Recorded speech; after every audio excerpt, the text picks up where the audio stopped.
come on, you're almost there!" The crowd roared from both sides of the course as thousands of spectators rose to their feet. Fiora staggered forward, each step heavier than the last. After 50 grueling kilometers, her legs no longer felt like they belonged to her.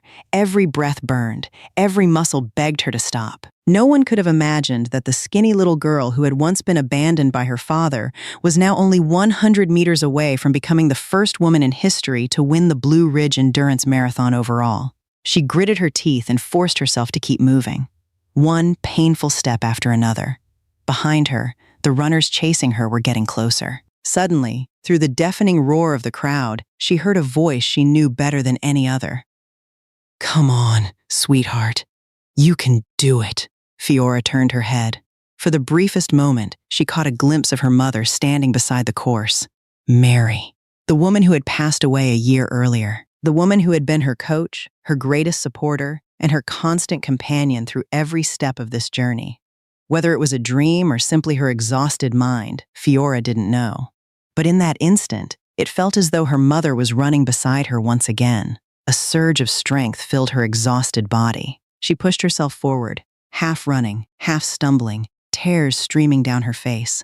Over and over, she whispered through trembling lips, "Mom, Mom, please watch me. I'm going to make you proud." 100 meters, 50, 20, 10, 5, 1. At last, Fiora crossed the finish line first. She collapsed onto the pavement, crying tears of pure joy. Not because she had become a champion, not because she had made history, but because she had finally kept the promise she made to her mother before she passed away. Looking up at the sky through tear-filled eyes, she smiled and whispered, "Mom, I'm a champion now." Mary had waited 9 long months to meet her baby girl. When Fiora finally cried for the first time, she smiled through exhausted tears. But the smile didn't last. The delivery room grew strangely quiet as the pediatrician continued examining the newborn. "Is something wrong?" Mary asked, trying to sit up. The doctor walked over with the baby wrapped in a white blanket. "Your daughter is breathing well," he said gently. "But she was born with a rare congenital condition that will affect her physical development. There's a good chance she won't grow or move like other children her age." Mary looked at Dion. He hadn't taken his eyes off the baby. "Will she ever be able to live a normal life?" he finally asked. The doctor didn't rush his answer. "We don't know. Some children surprise us. Others need help for the rest of their lives." The room fell silent. Mary held out her arms. "Can I hold my daughter?" A nurse carefully placed Fiora in her arms. She was so tiny that Mary's hands almost covered her entire body. Fiora slowly wrapped her little fingers around one of Mary's. Mary smiled and kissed her forehead. "Don't worry, sweetheart," she whispered. "Mom and Dad are right here. You're going to grow up healthy and beautiful, just like every other little girl." Dion looked away and rubbed the back of his neck. He wanted to believe her. He just couldn't. Mary looked down at Fiora again and gently stroked the baby's cheek. "We'll figure everything out together, okay? One step at a time." By the time Fiora started 3rd grade, she already knew where to sit if she wanted to eat lunch alone. It was the last table near the cafeteria windows, where no one had to look at her unless they wanted to. Every morning, Mary packed her a small lunch before leaving for work. A peanut butter sandwich, a banana, and a bottle of water. It wasn't much, but Mary always slipped a little handwritten note into the lunch bag. "Have a wonderful day, sweetheart. Love you." Fiora never threw those notes away. She folded every single one and kept them inside an old cookie tin under her bed. One afternoon, a group of girls walked past her table and whispered just loud enough for her to hear. "Why are her arms so skinny? She looks like she might break if someone hugs her." They laughed as they walked away. Fiora slowly pulled down the sleeves of her oversized hoodie and kept eating without saying a word. After school, she walked home alone like she always did. The neighborhood kids were riding bikes, throwing footballs, and racing down the sidewalk. Fiora slowed her pace every time she passed them. She had gotten used to pretending she didn't hear the comments. When she reached home, Mary was already getting ready for her evening shift. She had changed into a navy blue nursing assistant uniform and was stuffing a peanut butter sandwich into her own lunch bag. Fiora looked inside the refrigerator. There was half a gallon of milk, a carton of eggs, and leftovers from 2 nights ago. "Mom, are we out of groceries again?" Mary smiled as she grabbed her car keys. "Payday's Friday. We'll make it until then. She knelt down, straightened Fiora's backpack, and tucked a loose strand of hair behind her ear. Besides, we still have eggs. You know how many meals I can make with eggs? Fiora laughed. Probably 100. At least 101, Mary said with a grin before kissing the top of her head and heading out the door. Tyrese was only 3 years older than Fiora, but everyone in the neighborhood treated him like he was already grown. He was taller than most kids his age, fast enough to leave everyone behind on the football field, and never backed away from a fight if he thought someone deserved it. One afternoon, Fiora was walking home, carrying a poster she'd made for school when 3 boys rode past on their bikes. One of them slowed down, looked at her, and laughed. "Hey, skeleton girl!" Another joined in. "Be careful. The wind might blow you away." The poster slipped from Fiora's hands as they circled around her, laughing louder with every lap. Before she could bend down to pick it up, someone grabbed the handlebars of the first bike and shoved it sideways. The boy hit the grass with a loud yelp. Tyrese stood between Fiora and the other kids. "Pick on someone your own size," he said. One of the boys rolled his eyes. "We're just joking." Tyrese took one step closer. "Then joke with me." None of them answered. They picked up the fallen bike and rode away without looking back. Tyrese waited until they disappeared around the corner before turning to Fiora. He picked up the bent poster, brushed the dirt off as best he could, then looked at her scraped knee. "Does it hurt?" Fiora shook her head, even though it did. Tyrese pulled a bandage out of his backpack, knelt on one knee, and carefully covered the scrape. "There." He stood up and handed the poster back to her. "Don't let people who quit that easily tell you who you are." Fiora looked up at him. "Do you really think I can do something special one day?" Tyrese smiled. "I don't think it." He tapped the tip of her nose. "I know it." That evening, the smell of baked chicken and mashed potatoes filled the apartment before Dion came home from work. Dinner was the only time everyone could sit together, no matter how busy the day had been. Tyrese rushed to the table first, still wearing his track team's hoodie. "Coach timed my 100 today," he said excitedly. "I beat my personal record." Dion looked up from washing his hands and smiled. "That's what I'm talking about." He gave Tyrese a proud pat on the shoulder before sitting down. "Keep training like this and you'll have colleges calling before your senior year," Tyrese grinned. "That's the plan." Mary placed everyone's plates on the table. Baked chicken, mashed potatoes, green beans, and warm cornbread. It wasn't much, but she always tried to make dinner feel special. Fiora listened quietly while everyone talked about Tyrese's practice. She smiled every time he smiled. When the conversation finally slowed, she looked at her father. "Dad? Yeah, sweetheart? Do you think maybe I could learn how to run someday?" Dion didn't answer right away. He looked at Fiora, then at her thin arms resting on the edge of the table. "Honey," he forced a small smile. "Not everybody has to be good at sports," Fiora waited. "Your body's different. Running would only make things harder for you." The smile slowly disappeared from Fiora's face. She lowered her eyes to her plate and quietly broke a piece of cornbread into smaller pieces without taking a bite. Mary looked at Dion. "She didn't ask if she'd win a race," she said. "She asked if she could learn," Dion sighed. "I'm being realistic. You're deciding what she can't do before she's even had the chance to try." Nobody spoke for a few seconds. Tyrese reached across the table, picked up the biggest piece of chicken from his own plate, and placed it onto Fiora's. "You'll need the extra protein if you're going to outrun me one day," he said with a smile. Fiora finally looked up and smiled back, just a little. Dion noticed it. He wanted to say something, but instead he quietly reached for his glass of iced tea. A few minutes later, Fiora carried her plate to the sink. Most of the food was still untouched. Tyrese watched her walk down the hallway before turning back to his father. "Dad!" He stopped himself. Dion already knew what he was about to say. Later that night, Tyrese knocked softly on Fiora's bedroom door. "You still awake?" Fiora looked up from the notebook on her lap. "Come in." Tyrese sat beside her on the floor. "Still thinking about what Dad said?" Fiora shrugged without answering. Tyrese noticed the notebook and reached for it. "Can I see?" Fiora hesitated for a second before handing it over. The pages were filled with small pencil drawings, mountains, trees, a few family portraits, then page after page of people running. Some were crossing finish lines. Others had medals around their necks. Tyrese looked at her and smiled. "You drew all these?" Fiora nodded. "I don't even know why." Tyrese flipped through another page. Looks like somebody wants to be a runner, Fiora laughed quietly. People like me don't become runners. Tyrese closed the notebook and handed it back. Who told you that? Fiora didn't have to answer. They both knew. Tyrese stood up. Come on. Where? Outside. The apartment complex was quiet. A few porch lights were still on, and the parking lot was almost empty. Tyrese pointed toward the sidewalk that stretched past the mailboxes. See that stop sign? Fiora nodded. Let's race to it. Fiora looked down at her legs and shook her head. I'll lose. Probably, Tyrese said with a grin. But that's not the point. Fiora took a deep breath. Okay, ready? She nodded. Go, Tyrese took off, then immediately slowed his pace without letting Fiora notice. She ran as fast as her little legs could carry her. Halfway there, her breathing became heavy. She stopped, bent over, and grabbed her knees. Tyrese jogged back. You quit already? Fiora frowned. I can't. You made it farther than yesterday. I didn't run yesterday. Tyrese smiled. Exactly. Fiora looked at him for a second before laughing. It was the first time she'd laughed all day.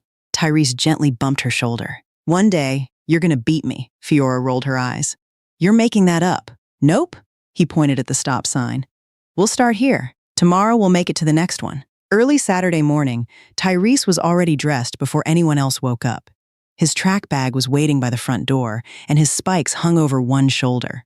Mary walked into the kitchen wearing her robe and smiled when she saw him making himself a bowl of cereal. Big day? She asked. Tyrese nodded. Coach says a scout from Appalachian State might be there. Mary kissed the side of his head. Then you'd better give them something to remember. A few minutes later, Fiora shuffled into the kitchen, still rubbing sleep from her eyes. You're leaving already? She asked. Tyrese looked at the clock. The bus leaves in 30 minutes. Fiora looked disappointed. I wanted to race you today, Tyrese laughed. Rain check. He grabbed his track bag, then walked over and gently tapped the tip of her nose. When I get back, we're running to the second stop sign, Fiora smiled. You promised. I know. Dion came out of the bedroom carrying his truck keys. I'll drive you to school. Tyrese nodded and followed him outside. Before climbing into the truck, he turned back toward the apartment. Mary stood at the doorway with one hand around Fiora's shoulder. Tyrese waved. Fiora waved back with both hands. Don't forget, she shouted. Second stop sign! Tyrese laughed. I won't! The truck pulled away from the curb and disappeared around the corner. Fiora stayed outside for another few seconds before going back inside. She picked up her notebook from the coffee table and drew one more picture. This time there were two runners standing side by side beneath a finish line. She smiled, closed the notebook, and carefully placed it back on the shelf. About 20 minutes later, the phone rang. Mary wiped her hands on a dish towel before answering. Hello? The smile slowly faded from her face. She didn't say a single word. The dish towel slipped from her hand and landed on the kitchen floor. Mary had barely finished washing the breakfast dishes when the phone rang. She wiped her hands on a kitchen towel and answered without thinking. Hello? A calm voice came through the receiver. Is this Mrs. Mary Jefferson? Yes. I'm Officer Hayes with the Asheville Police Department. I'm calling about your son, Tyrese Jefferson. Mary's smile disappeared. She tightened her grip on the phone. What happened? There was an accident involving your son's school bus and a pickup truck on Interstate 240. Mary felt her knees weaken. Is he okay? The officer paused for a moment. Ma'am, your son has been taken to Mission Hospital. We need you and your husband to come as soon as possible. Mary grabbed the edge of the kitchen counter to keep herself from falling. Fiora looked up from the living room floor where she had been coloring. Mom? Mary couldn't answer. The phone slowly slipped away from her ear. Just then the front door opened. Dion walked in carrying his truck keys. Forgot my wallet, he said before noticing Mary's face. What's wrong? Mary handed him the phone with shaking hands.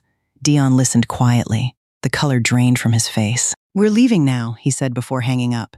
He turned toward Fiora and forced himself to stay calm. Mrs. Robinson is going to stay with you for a little while, okay? Fiora looked from her father to her mother. Where's Tyrese? Mary quickly pulled her into a hug. We'll be back soon, sweetheart. It wasn't the answer Fiora wanted. She stood at the front window and watched her parents' truck disappear down the street. For the first time in her life, the apartment felt too quiet. Mission Hospital was crowded with police officers, paramedics, and anxious families. Dion and Mary rushed through the emergency entrance without saying a word. A nurse led them into a private consultation room instead of the waiting area. Mary stopped walking. She already knew what that meant. A doctor stepped inside a few moments later. "We did everything we could." Mary closed her eyes. "No." The doctor lowered his head. "I'm so sorry." Mary covered her mouth as a cry escaped her throat. Dion stood completely still. He stared at the floor for several long seconds before asking in a voice that barely came out, Can we see him?" The doctor nodded. A nurse led them into another room. Tyrese lay peacefully beneath a white sheet. There wasn't a single scrape on his face. He looked as if he were only sleeping after another long day of practice. Mary slowly walked over and brushed a strand of hair away from his forehead. "You promised your sister you'd come home," she whispered. "You promised." Her legs gave out beneath her. Dion caught her before she hit the floor, but he couldn't stop his own tears anymore. He rested one hand on Tyrese's shoulder. "I'm proud of you, son," he whispered. "I should have told you that more often." Neither of them noticed the pair of running shoes sitting neatly beside Tyrese's backpack in the corner of the room. The apartment felt different that night. Nothing had moved. Tyrese's running shoes were still by the front door. His hoodie still hung over the back of the dining chair. His backpack was still leaning against the wall where he had left it that morning. Mary quietly opened the kitchen cabinet and took out 4 dinner plates. She placed the first one on the table, then the second, then the third. When she reached for the 4th plate, her hand stopped. She stared at Tyrese's empty chair for several seconds before slowly putting the plate back into the cabinet. Nobody spoke. Dion sat at the table with his eyes fixed on his plate. The mashed potatoes had already gone cold, but he never picked up his fork. Fiora looked at the empty chair, then back at her mother. "Mom, should I save Tyrese's dinner for when he gets home?" Mary's lips trembled. She turned away and covered her mouth with one hand. Dion suddenly pushed his chair back and walked onto the balcony without saying a word. A few seconds later, Fiora heard something she had never heard before. Her father was crying. She quietly got up from the table and walked down the hallway. Tyrese's bedroom door was still open. His medals hung above the desk. His race bibs were pinned to the wall. His running shoes rested beside the bed, still stained with dried mud from his last practice.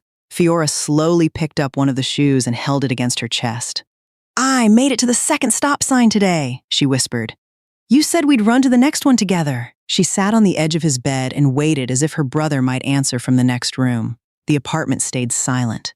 After a while, Mary walked into the doorway. She didn't say anything. She simply sat beside Fiora, wrapped one arm around her shoulders, and held her close.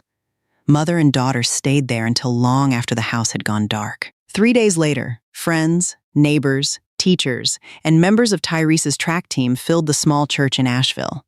The front row was covered with white lilies. Beside Tyrese's photograph sat a pair of worn running shoes, his school track jacket, and the gold medal he had won just 2 weeks earlier. Fiora couldn't stop looking at the shoes. She kept expecting her brother to walk through the church doors, laugh, and tell everyone there had been some terrible mistake. Coach Daniel stepped up to the podium and took a deep breath. "Most coaches remember an athlete because of how fast they run," he said.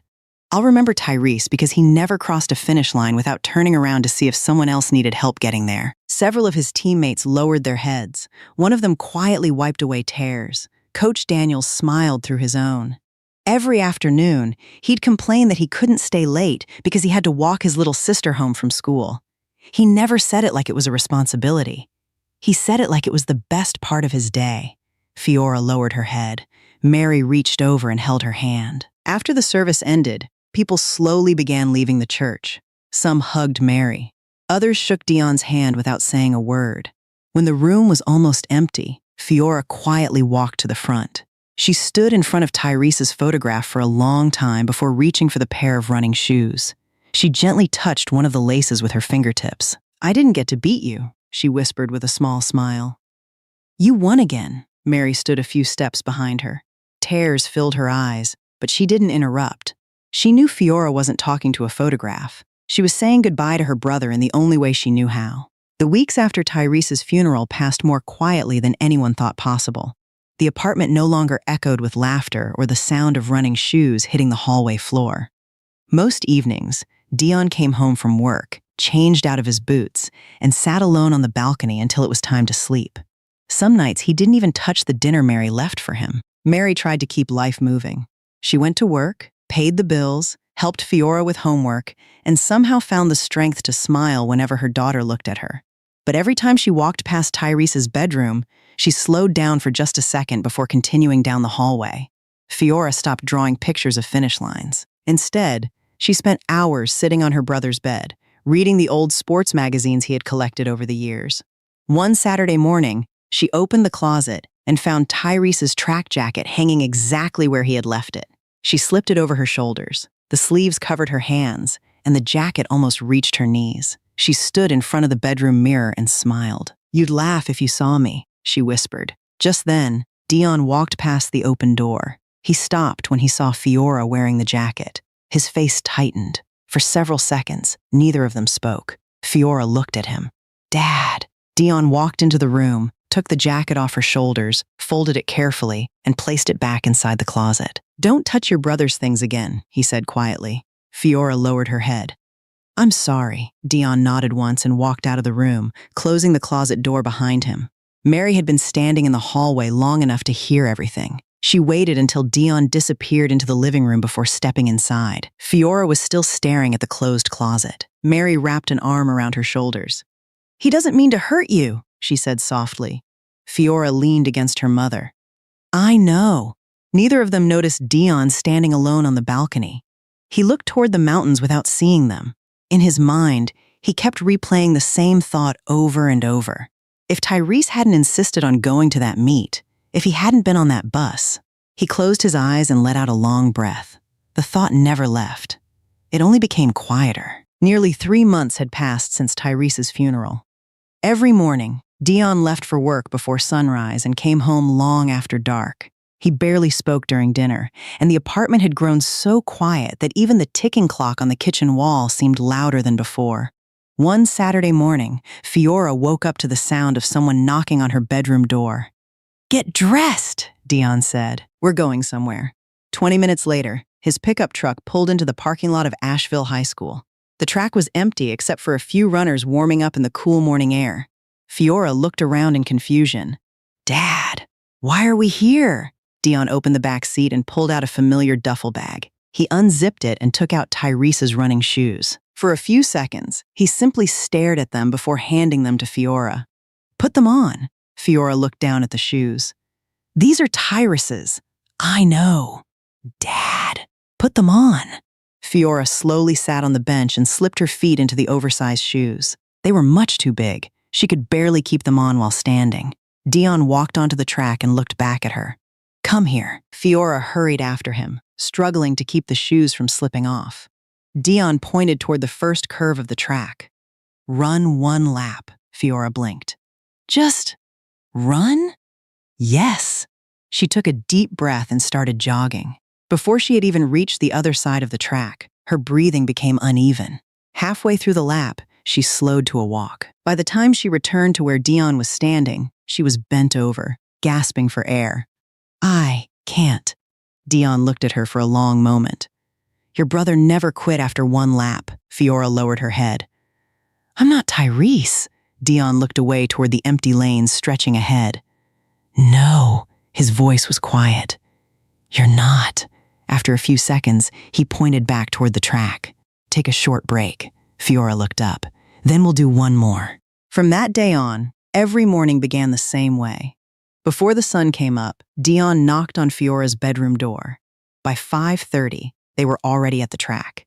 At first, it was 1 lap, then 2. A week later, it became 3.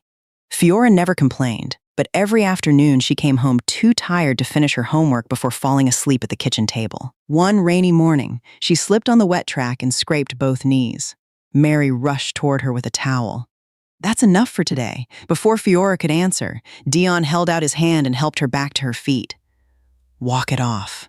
Mary stared at him. "She just fell." "She's fine." Mary knelt beside Fiora and gently cleaned the blood from her knee. "Does it hurt?" Fiora nodded without saying a word. That evening, Mary found a pair of bloody socks hidden at the bottom of Fiora's laundry basket. She walked into the living room holding them in one hand. Have you even looked at her feet? Dion looked up from the bills spread across the coffee table. She's building endurance. Mary dropped the socks onto the table. She's building blisters. Dion rubbed his forehead.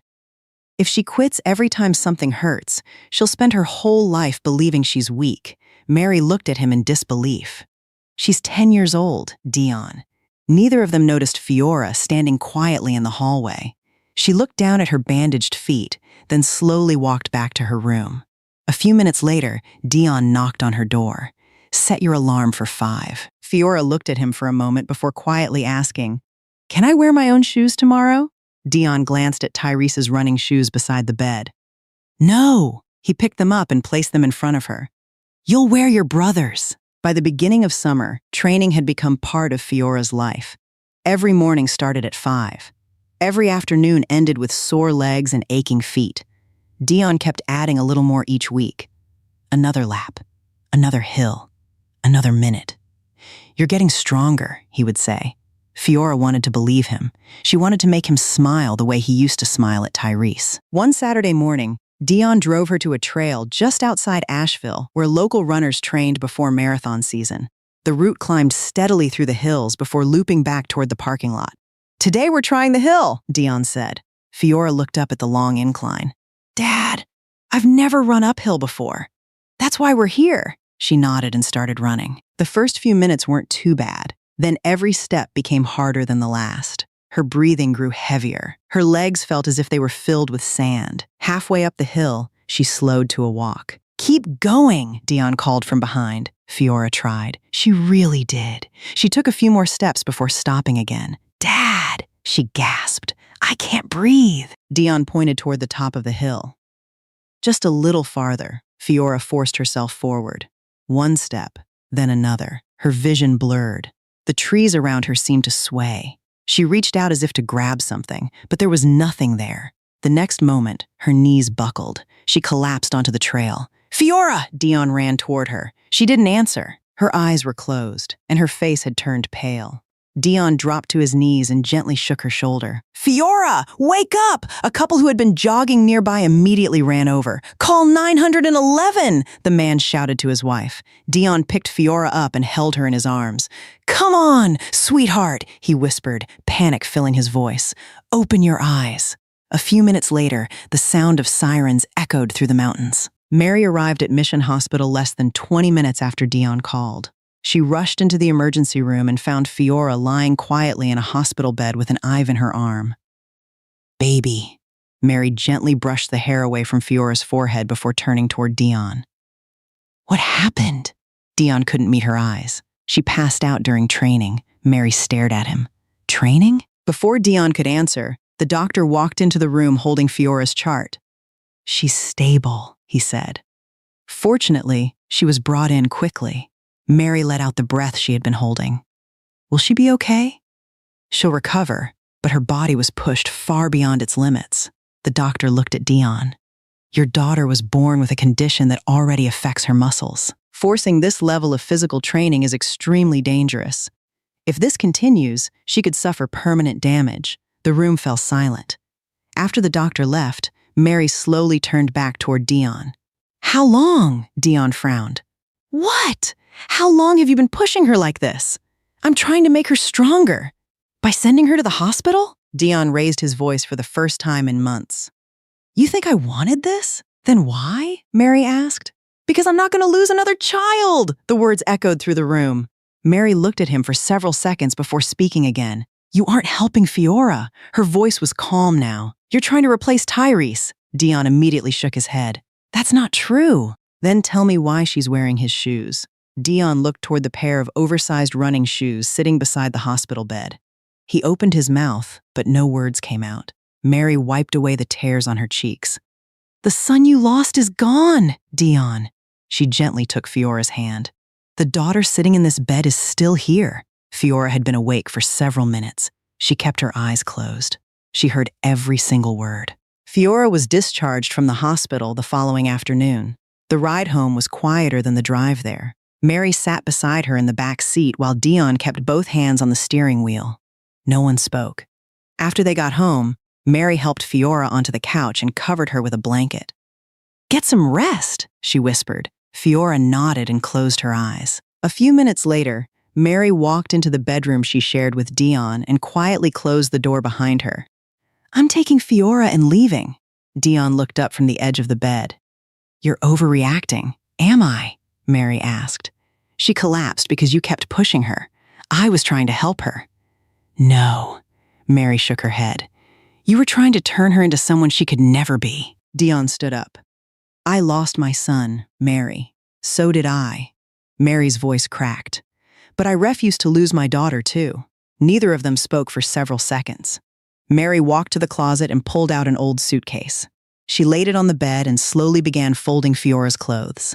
Dion watched her in silence. You're really leaving? Mary zipped up the suitcase. I should have left the day you stopped seeing Fiora as your daughter. She walked out of the bedroom without looking back. Dion remained where he was, staring at the empty closet. The next morning, Mary loaded 2 suitcases into the trunk of an old taxi waiting outside the apartment. Everything they owned fit into those 2 cases. Fiora carried her backpack on one shoulder and held a small cardboard box against her chest. Inside were her sketchbook, a family photo, and the handwritten notes Mary had packed in her school lunches over the years. Before climbing into the taxi, she turned back toward the apartment one last time. Dion was standing just inside the front door. Mary looked at him. You don't have to do this. Dion let out a tired breath. Fine. His voice was flat. Do whatever you want. He looked at the 2 suitcases by the curb. Go wherever you want. After a long pause, he added, but don't come back. Mary lowered her head. She wanted to say something, but the words never came. Fiora slowly walked back toward her father. They stood only a few feet apart. Dad! Dion kept his eyes on the floor. Fiora tightened her grip on the cardboard box. One day, I'll make my dream come true. Dion didn't answer. I'll prove that I can do it. Still nothing. Fiora swallowed hard. I'll make you proud. Her voice trembled for the first time. Goodbye, Dad. She waited a few seconds, hoping he would look at her. He never did. Fiora turned around, climbed into the taxi, and quietly closed the door. As the taxi pulled away, she looked out the rear window until the apartment building disappeared behind the trees.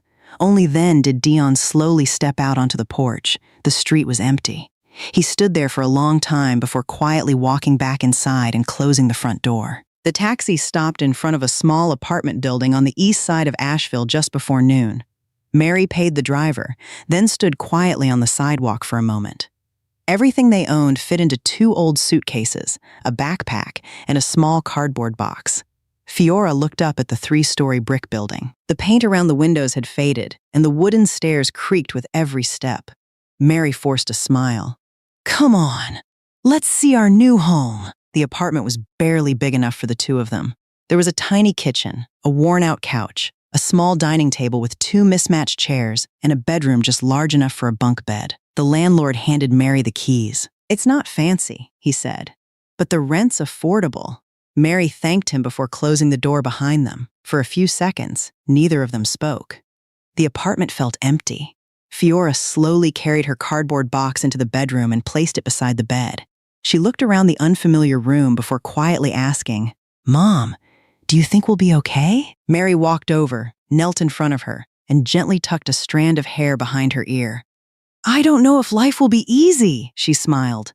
But I do know one thing. Fiora looked at her. Mary held up the apartment key. Nobody here is going to tell you what you can or can't become. Fiora wrapped her arms around her mother. Mary hugged her back for a few seconds before standing up and clapping her hands together. All right, she looked around the apartment. Let's make this place feel like home. The rest of the afternoon was spent unpacking.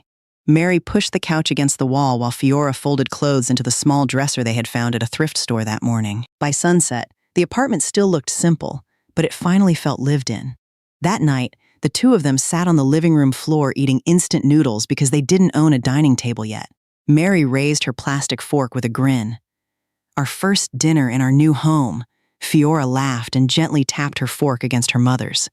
To new beginnings. Life settled into a routine faster than either of them expected. Every weekday, Mary left the apartment before sunrise to work as a nursing assistant.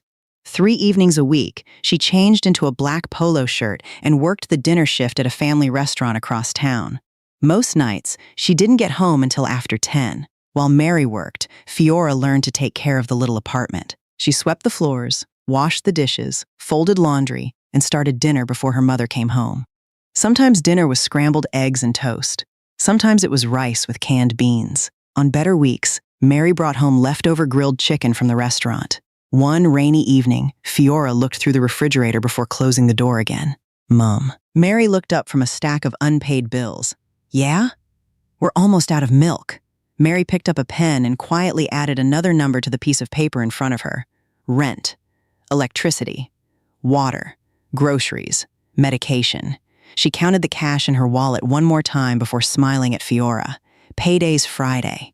Fiora nodded, even though she already knew the answer. After dinner, Mary carried 2 mugs of hot tea to the couch and opened her old laptop. Instead of watching television, she searched for videos about distance running. Proper running form, preventing running injuries, how to build endurance for beginners. Fiora looked over curiously. Mom, why are you watching all that? Mary smiled without taking her eyes off the screen. Because I promised someone she'd get another chance to chase her dream.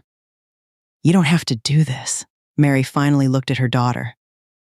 I know. She reached over and squeezed Fiora's hand. I want to. Around midnight, Fiora woke up to get a glass of water. As she walked past the living room, she noticed the laptop was still open. Mary had fallen asleep on the couch with a notebook resting on her lap. One page was filled with handwritten notes. Easy pace. Recovery days matter. Never ignore pain. Fiora quietly picked up the blanket from the arm of the couch and covered her mother. Before heading back to bed, she looked at the notebook one more time and smiled. The following Saturday, Mary woke Fiora just before sunrise. Get dressed, she whispered. I want to show you something. 20 minutes later, they were standing beside a quiet trail along the Blue Ridge Parkway. The mountains were still covered in morning mist, and only a handful of runners had arrived that early. Fiora looked around. Are we running? Mary smiled. Only if you want to? Fiora looked surprised. You're not going to tell me how many miles? Mary laughed. No, she handed Fiora a small sports watch she had bought at a thrift store for $5. Today's goal is simple. Fiora fastened it around her wrist. What's the goal? Mary pointed down the trail. Run until your body tells you to stop. Then we'll walk. Fiora stared at her mother for a second before smiling. That's it? That's it. Fiora started jogging at an easy pace while Mary walked beside the trail, holding a bottle of water and a small notebook. Every few minutes, Mary looked down and wrote something. When Fiora finally slowed to a walk, Mary didn't tell her to keep going. She simply handed her the water bottle. How do your legs feel? A little tired, Mary wrote something else. What about your breathing? Much better than before, Mary nodded.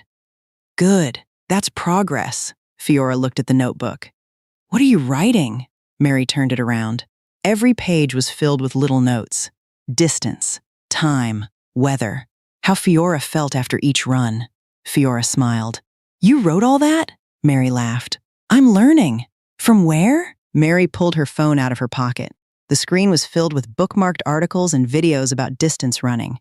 From coaches who know a lot more than I do. Fiora looked down at the notebook again. Mom, you're really becoming my coach, Mary smiled. I'm trying. Fiora wrapped her arms around her mother without saying another word. The years passed one season at a time. Every spring, the mountain trails filled with wildflowers. Every summer, mother and daughter left the apartment before sunrise to avoid the heat. Every fall, the leaves turned bright shades of red and gold beneath their feet. Every winter, they bundled themselves in old jackets and gloves before heading out into the cold. Little by little, Fiora grew stronger. The girl who once struggled to finish a single lap could now run 5 miles without stopping. Mary celebrated every milestone, no matter how small. The first time Fiora ran 3 miles, they shared a slice of apple pie from a diner on the way home. The first time she finished 5 miles, Mary bought 2 hot chocolates, even though they probably should have saved the money. We're celebrating, she said. 5 miles deserves hot chocolate. As Fiora improved, Mary improved too. She borrowed books from the public library about endurance training and sports nutrition. She spent nights watching coaching seminars online after finishing her second job. Sometimes she made mistakes. One week she increased Fiora's training too quickly, and Fiora complained that her calves hurt for days. Mary immediately adjusted the schedule and crossed out the rest of that week's workouts. "No running until you're completely pain-free," she said. Fiora frowned. "But I'll fall behind." Mary smiled and tapped the notebook. Rest is part of training. On weekends, they drove to local parks where community running clubs met. Most of the runners were adults, but they always welcomed Fiora with smiles and encouragement. An older marathon runner named Mr. Collins often jogged beside her during long runs. "Don't chase speed," he told her one morning. "Build your engine first. Speed comes later." Mary wrote that sentence down the moment she got home. By the time Fiora turned 15, the notebook Mary had started with only a few pages of scribbles had grown into 3 thick binders filled with training schedules, nutrition plans, race notes, and every lesson they had learned together. One evening, Fiora looked at the stack of binders on the bookshelf and laughed. "Mom, I think you know more than some real coaches now," Mary grinned. "Don't tell them that. They might start charging me tuition." By the time Fiora turned 15, running had become more than a dream. It had become part of who she was. Almost every Saturday, Mary drove her to local races across western North Carolina. Sometimes they left home before sunrise with peanut butter sandwiches wrapped in foil because buying breakfast on the road cost too much. They couldn't afford expensive race gear either. Fiora wore the same pair of running shoes for nearly a year. Every few weeks, Mary patched the worn-out soles with strong shoe glue to make them last a little longer. Their first race ended in disappointment. Fiora finished near the back of the pack and apologized all the way home. "I'm sorry, Mom. I know you spent money on the registration fee." Mary smiled as she kept her eyes on the road. "Did you quit?" Fiora shook her head. "No." "Then we got our money's worth." A month later, Fiora finished a little higher, then a little higher again. One race ended with a 5th-place ribbon, another with a bronze medal in her age group. They weren't big championships. Most people would never remember them, but Mary remembered every single one. Back at the apartment, she hammered a small corkboard onto the living room wall. Every ribbon, every medal, and every race bib found a place on it. Even the races where Fiora didn't win anything had their bibs carefully pinned beside the others. One evening, Fiora looked at the wall and laughed. "Mom, why did you keep this one?" "I finished 12th. Mary walked over and straightened the crooked race bib. "Because this was the first race where you smiled after crossing the finish line." Fiora pointed to another one. "And this?" Mary smiled again. "That was the race where you stopped looking behind you and started looking ahead." Fiora shook her head and laughed. "You remember everything." Mary looked at the wall for a long moment. "Every medal tells people how fast you ran." She gently tapped one of the race bibs. "These tell me how hard you fought to get there." Fiora wrapped an arm around her mother's shoulder. "One day, I'm going to fill this whole wall," Mary laughed. "Then I guess we'll need a bigger apartment." A few weeks later, Fiora noticed her mother rubbing the side of her chest while washing dishes after dinner. "Mom, are you okay?" Mary looked up and smiled. "Just pulled a muscle at work," Fiora frowned. "Maybe you should see a doctor." "Doctors are expensive." Mary picked up another plate and continued washing it. "I'll be fine." The same thing happened again a few days later, then again the following week. Sometimes Mary became short of breath after carrying groceries up the stairs. Other times she quietly sat down for a minute before pretending nothing had happened. Fiora noticed every time. Mary pretended not to. One Saturday morning, they drove to a local charity 10K. It wasn't a big race, but Mary had been looking forward to it for weeks. She stood near the finish line with her stopwatch and notebook, cheering louder than anyone else. "Let's go, Fiora! Beautiful pace! Keep your shoulders relaxed!" Fiora crossed the finish line with a new personal best. She spotted Mary smiling from the other side of the barrier and immediately ran over to hug her. "I did it!" Mary laughed and hugged her tightly. "I told you all those hill workouts would pay off." Before Fiora could answer, she felt her mother's arms suddenly loosen around her. Mary took one unsteady step backward. The smile disappeared from her face. "Mom?" Mary tried to answer, but no words came out. Her knees gave way beneath her. Fiora caught her before she hit the ground.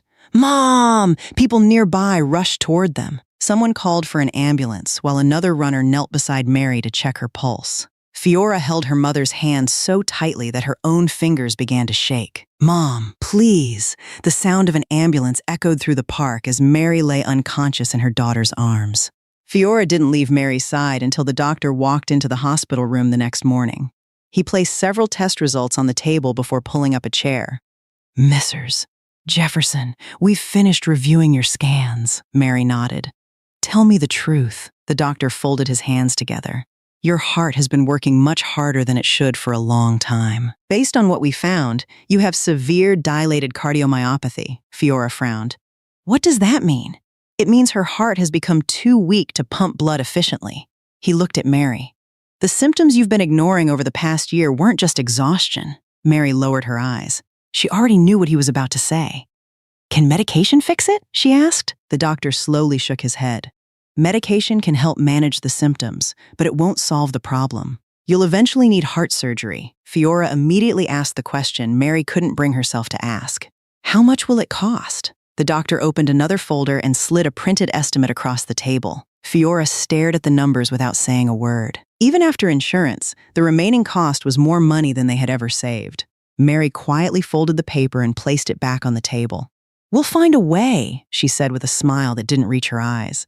The doctor handed Mary a small bottle of medication before standing up. "Until then, no heavy lifting, no physically demanding work. Get as much rest as possible." After he left, the room became silent. Fiora looked at her mother. "Mom." Mary reached over and held her hand.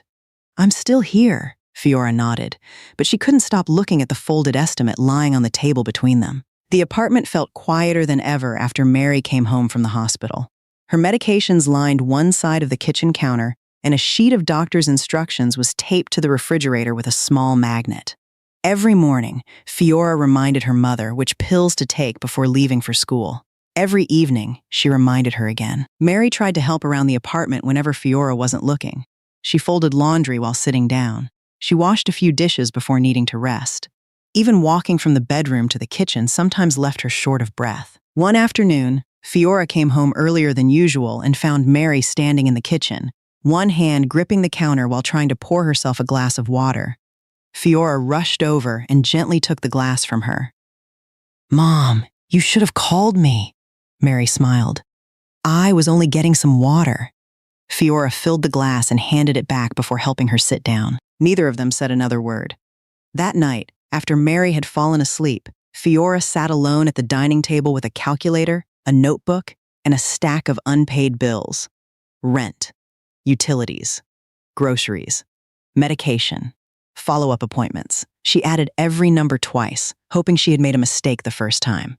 She hadn't. She opened the folded estimate from the hospital one more time, stared at it for nearly a minute, then quietly placed it back inside the envelope. The next afternoon, instead of going to the trail after school, Fiora walked into a small family restaurant a few blocks away. "Can I help you?" the manager asked. Fiora took a deep breath. "I was wondering if you're hiring." 2 days later, she started her first shift washing dishes and clearing tables after school. She didn't tell Mary. Every evening she came home wearing a smile, saying practice had gone well. Every evening Mary believed her. One night, Fiora quietly opened the drawer where she used to keep her running watch. She looked at it for a few seconds before placing it farther back inside the drawer. Then she closed it and got ready for another shift at the restaurant. The months slowly turned into years. Fiora never went back to the trails. Every weekday followed the same routine. School in the morning, work in the afternoon, home just before dinner. The restaurant manager gradually trusted her with more responsibilities. She learned how to greet customers, refill drinks, carry heavy trays, and close the dining room after the last table left. Every paycheck went into the same envelope inside the kitchen drawer. Across the front, Fiora had written 3 words with a black marker: Mom's Surgery Fund. Every Friday night, she quietly added another paycheck to the envelope before counting the total. It was growing, but never fast enough. Mary noticed the envelope every time Fiora opened the drawer. She never touched it. She never asked how much was inside.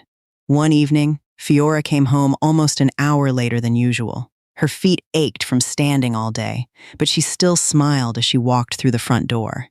"How was work?" Mary asked from the couch. "Busy," Fiora replied while setting a grocery bag on the kitchen counter. "The manager let me pick up an extra shift this weekend." Mary forced a smile. "That's good." Fiora unpacked the groceries one item at a time. Bread, eggs, milk, oatmeal, fresh fruit, the kind of food Mary used to insist athletes should eat. After dinner, Fiora helped her mother take her medication before walking into her bedroom. Around midnight, Mary woke up to get a glass of water. As she passed Fiora's room, she noticed light coming from beneath the door. It was slightly open. She stopped without making a sound. Fiora was sitting cross-legged on her bed with a half-empty bag of potato chips beside her. She wasn't scrolling through social media. She was watching the live broadcast of the Boston Marathon on her phone. Every time the camera followed the leaders climbing Heartbreak Hill, Fiora leaned closer to the screen. When one runner surged ahead near the finish, Fiora smiled without realizing it. "Come on," she whispered. "You can catch her." A few seconds later, the runner crossed the finish line. Fiora clapped softly so she wouldn't wake her mother. Then she replayed the final sprint again. And again. Mary remained standing outside the door. She looked at her daughter's face, lit only by the glow of the phone screen. It was the happiest she had seen Fiora in years. After a while, Fiora locked the phone, picked up the running watch from her nightstand, and held it in her hand for several seconds before placing it back exactly where it had been. She turned off the light and lay down to sleep. Mary quietly stepped away from the door before Fiora could notice her. Back in her own room, she sat on the edge of the bed with tears filling her eyes. For the first time, she understood the truth. Fiora hadn't stopped loving Marathon.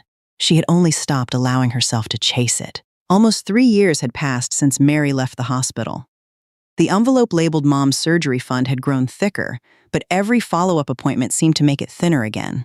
Some months, Fiora had to choose between adding money to the envelope or paying for Mary's medication. The envelope always lost. One Sunday afternoon, Fiora came home carrying 2 paper bags from the grocery store. She had just finished an extra shift covering for a coworker who had called in sick. As she stepped inside, she found Mary asleep on the couch with one of Fiora's old race bibs resting on her lap. Fiora smiled, gently picked up the bib, and slipped it back into the scrapbook before covering her mother with a blanket. A few hours later, Mary woke up and found dinner already waiting on the table. "You cooked again?" she asked. Fiora shrugged with a smile. "You're supposed to be resting, remember?" Mary looked around the apartment. The dishes were washed. The laundry had been folded. The trash had already been taken outside. There was nothing left for her to do. That evening, Fiora left for another shift at the restaurant. As soon as the front door closed, Mary slowly stood up and walked into Fiora's bedroom. She opened the closet to put away a clean sweater and noticed a shoebox tucked behind a stack of blankets. Curious, she pulled it out. Inside were dozens of pay stubs, neatly stacked in order. Beneath them was a small notebook. Mary opened it. Every page listed the same things: hours worked, tips earned, money saved, hospital bills paid, medication, remaining balance for surgery. On the last page, Fiora had written a single sentence: "No matter how long it takes, I'll get Mom her surgery." Mary's hands began to shake. She slowly closed the notebook and placed it back exactly where she had found it. That night, Fiora didn't get home until almost 11. She walked through the front door, kicked off her shoes, and smiled the moment she saw Mary still awake. "You should have gone to bed," Mary smiled back. "I wanted to wait for you." Fiora sat beside her on the couch. "Long day?" Mary asked. "A little. How's practice?" Fiora answered without hesitation. "Good." Mary looked at her daughter for a few seconds before nodding. "I'm glad." Fiora leaned back against the couch and closed her eyes.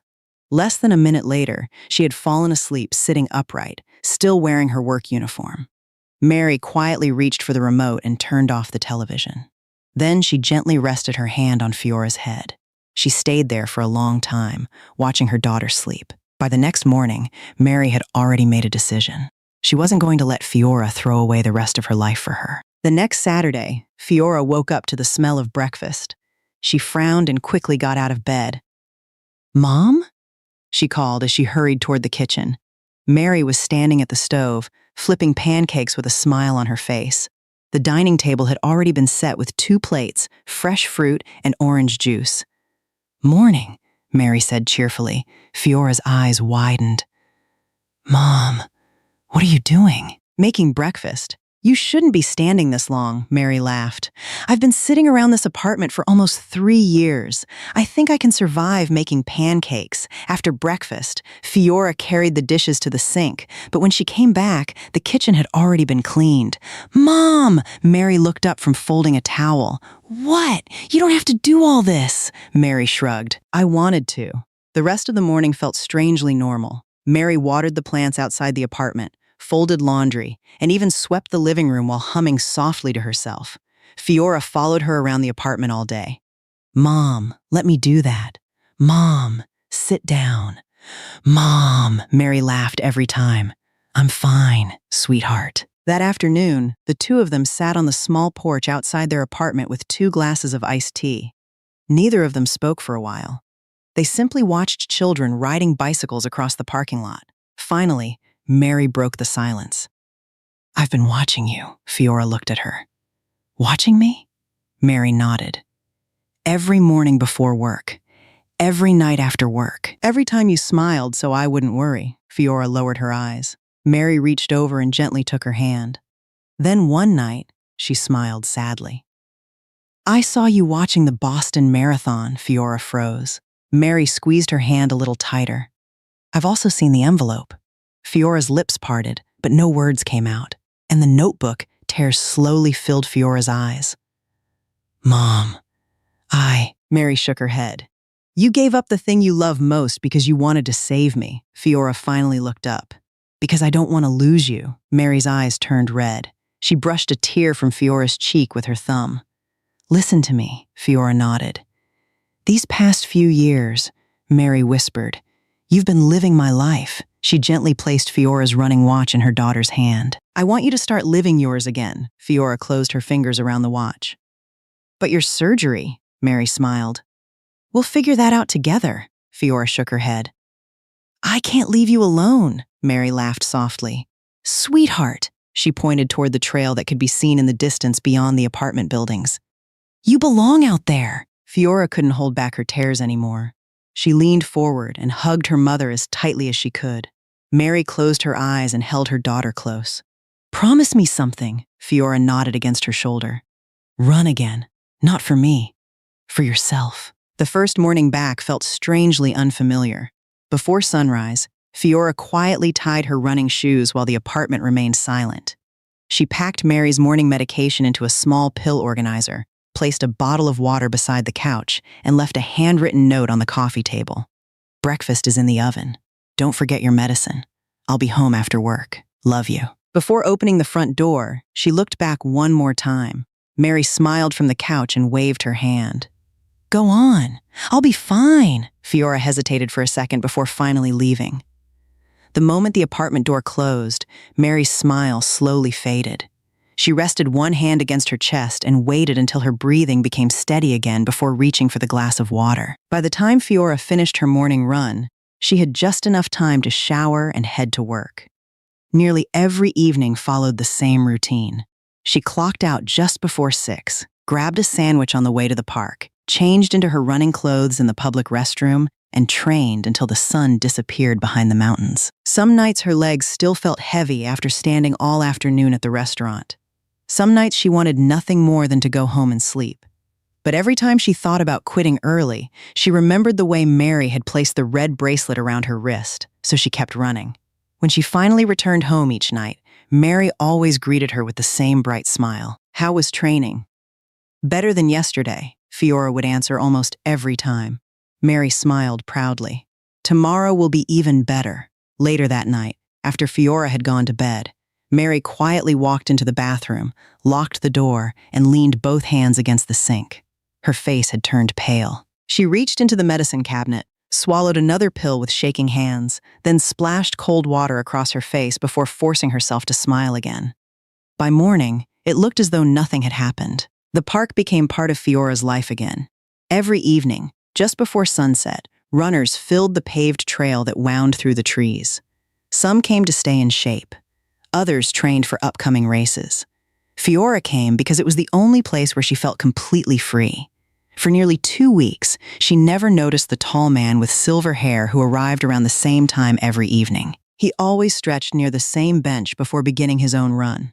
One evening, as Fiora settled into her pace, the man jogged past her with smooth, effortless strides. He glanced at his watch, then continued down the trail. 20 minutes later, he was running back in the opposite direction. Most runners had already finished and started heading home. Fiora was still running. The next evening, the same thing happened. Then again the day after that. By the end of the week, the man had stopped checking his watch. Instead, he found himself watching the young woman who refused to stop. She wasn't the fastest runner in the park. In fact, many people passed her during the first few miles, but almost all of them were gone long before she finished. She never looked at anyone else. She never complained. She simply kept moving forward with the same steady rhythm from beginning to end. One evening, curiosity finally got the better of him. As Fiora stopped beside a drinking fountain to refill her bottle, he walked over and nodded politely. "Long run?" Fiora smiled. "Trying to make it one." He noticed the restaurant logo printed across her work shirt, which she had tied around her waist after changing into running clothes. "Straight from work?" Fiora nodded. "It's the only time I have," the man smiled.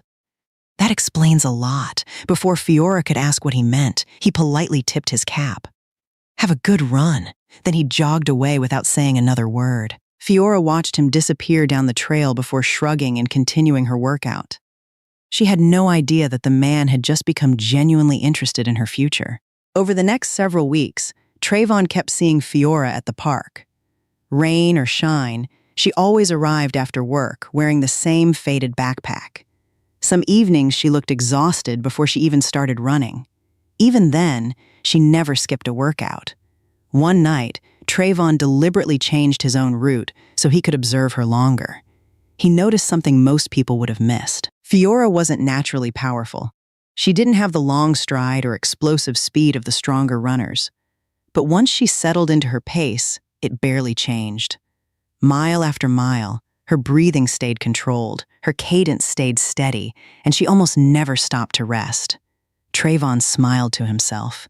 Interesting. That evening, after arriving home, he found Jackson setting the dinner table. "You look like you've been thinking about something all day," Jackson said. Trayvon poured himself a glass of water before sitting down. "I met someone," Jackson raised an eyebrow. "A business partner?" Trayvon chuckled. "A runner," Jackson laughed. "Another elite athlete?"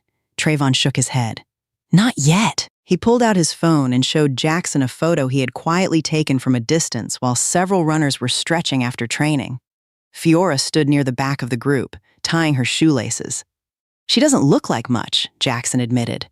"Exactly," Trayvon smiled. "That's what everyone would say." Jackson looked at the picture again. "So what makes her different?" Trayvon leaned back in his chair. "I've watched her for over a month. She trains after working all afternoon. She never rushes. She never shows off. She just keeps going." Jackson handed the phone back. "You think she has potential?" Trayvon nodded without hesitation. "I think she's the kind of athlete you can't measure by looking at her." The following evening, father and son arrived at the park together. Fiora had just finished cooling down when Trayvon walked over with Jackson beside him. "Good evening," Trayvon said with a friendly smile. Fiora recognized him immediately. "Hi." Trayvon reached into his jacket pocket and handed her a business card. "My name is Trayvon Smith." Fiora glanced at the card before looking back up. "Nice to meet you," Trayvon continued. "I've been watching your training for a while." Fiora looked slightly embarrassed. "Hopefully I wasn't doing anything wrong," Trayvon laughed. "Quite the opposite." He pointed toward the trail. "You have something most runners can't be taught." Fiora waited for him to continue. "Discipline," Jackson finally spoke. "My father sponsors several endurance athletes. He thinks you'd be worth investing in." Fiora looked down at the card again before carefully handing it back. "I'm honored," she smiled politely. "But I can't accept." Jackson looked surprised. "Why not?" Fiora adjusted the strap of her backpack. "Running isn't the most important thing in my life right now. My mother needs me. I still have responsibilities at home." Trayvon didn't try to change her mind. Instead, he gently pushed the card back toward her. "Keep it anyway." Fiora hesitated before accepting it. Trayvon smiled. "One day, if you decide you're ready, give me a call." He nodded politely before walking away with Jackson. Fiora slipped the card into the front pocket of her backpack. She never imagined she would need it sooner than she thought. Nearly a year passed after Fiora returned to training. She wasn't the same runner she had once been, but she was getting stronger every month. Her pace improved. Her endurance returned. The local running club began recognizing her name whenever she showed up for weekend workouts. One evening, after finishing a 10-mile training run, Fiora sat on a park bench scrolling through upcoming races on her phone. A regional 20-kilometer road race caught her attention. She smiled as she read the details until her eyes stopped on one sentence near the bottom of the page. Professional division entries require an approved sponsor and registered medical support team. The smile slowly disappeared from her face. "There has to be another way," she whispered. Over the next several days, she searched every race she could find within driving distance. Different cities, different organizers, different websites.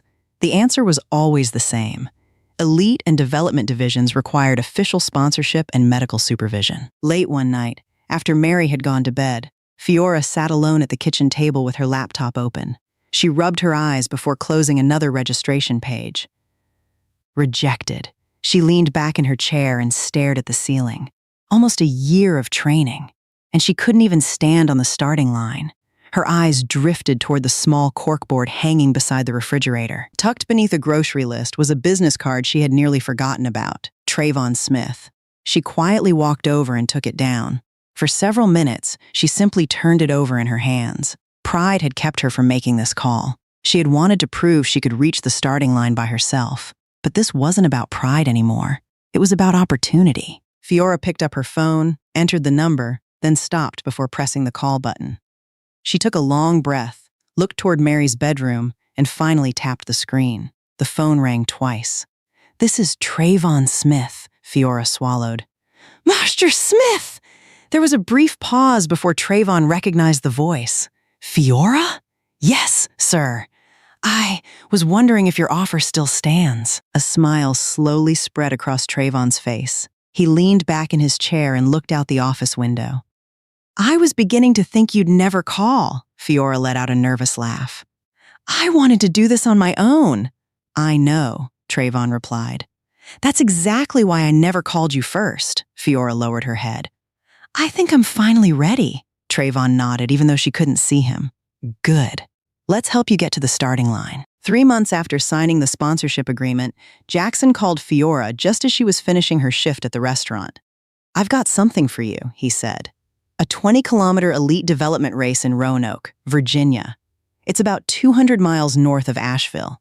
The race is designed for first-year professional runners, and a lot of sports media will be covering it." Fiora stopped walking. "When is it?" "Next Friday." She quickly did the math in her head. The drive alone would take several hours. Between traveling, registration, and race day, she would be away from home for at least 3 days. Her smile slowly faded.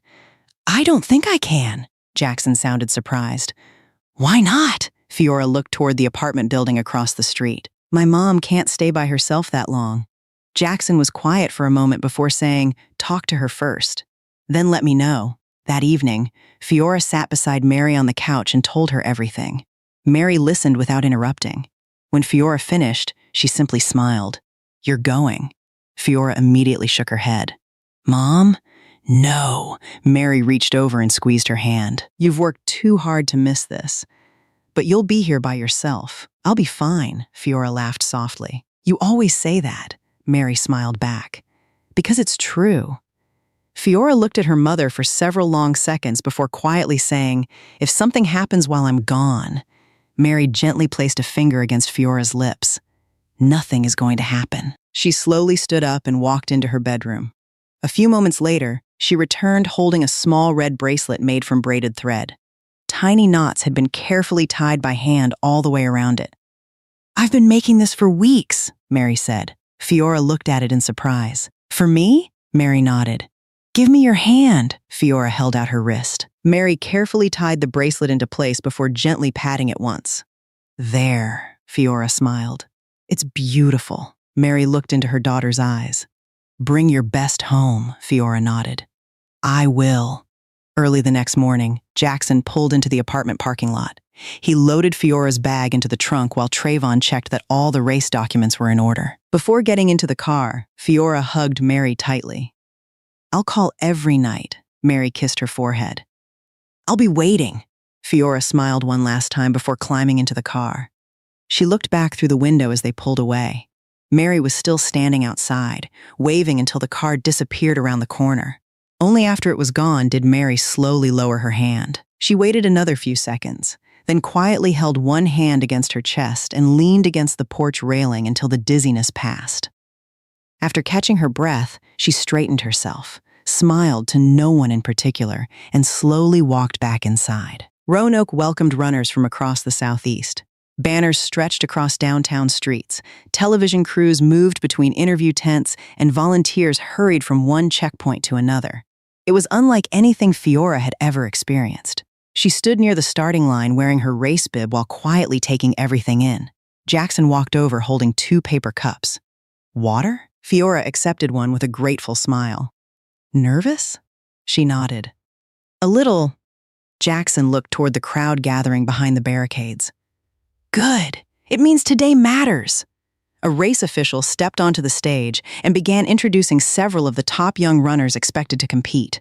One name drew louder applause than the others. Hazel Williams! Fiora looked toward the front row of athletes. Hazel was tall, athletic, and moved with the confidence of someone who had spent years competing at the highest junior level.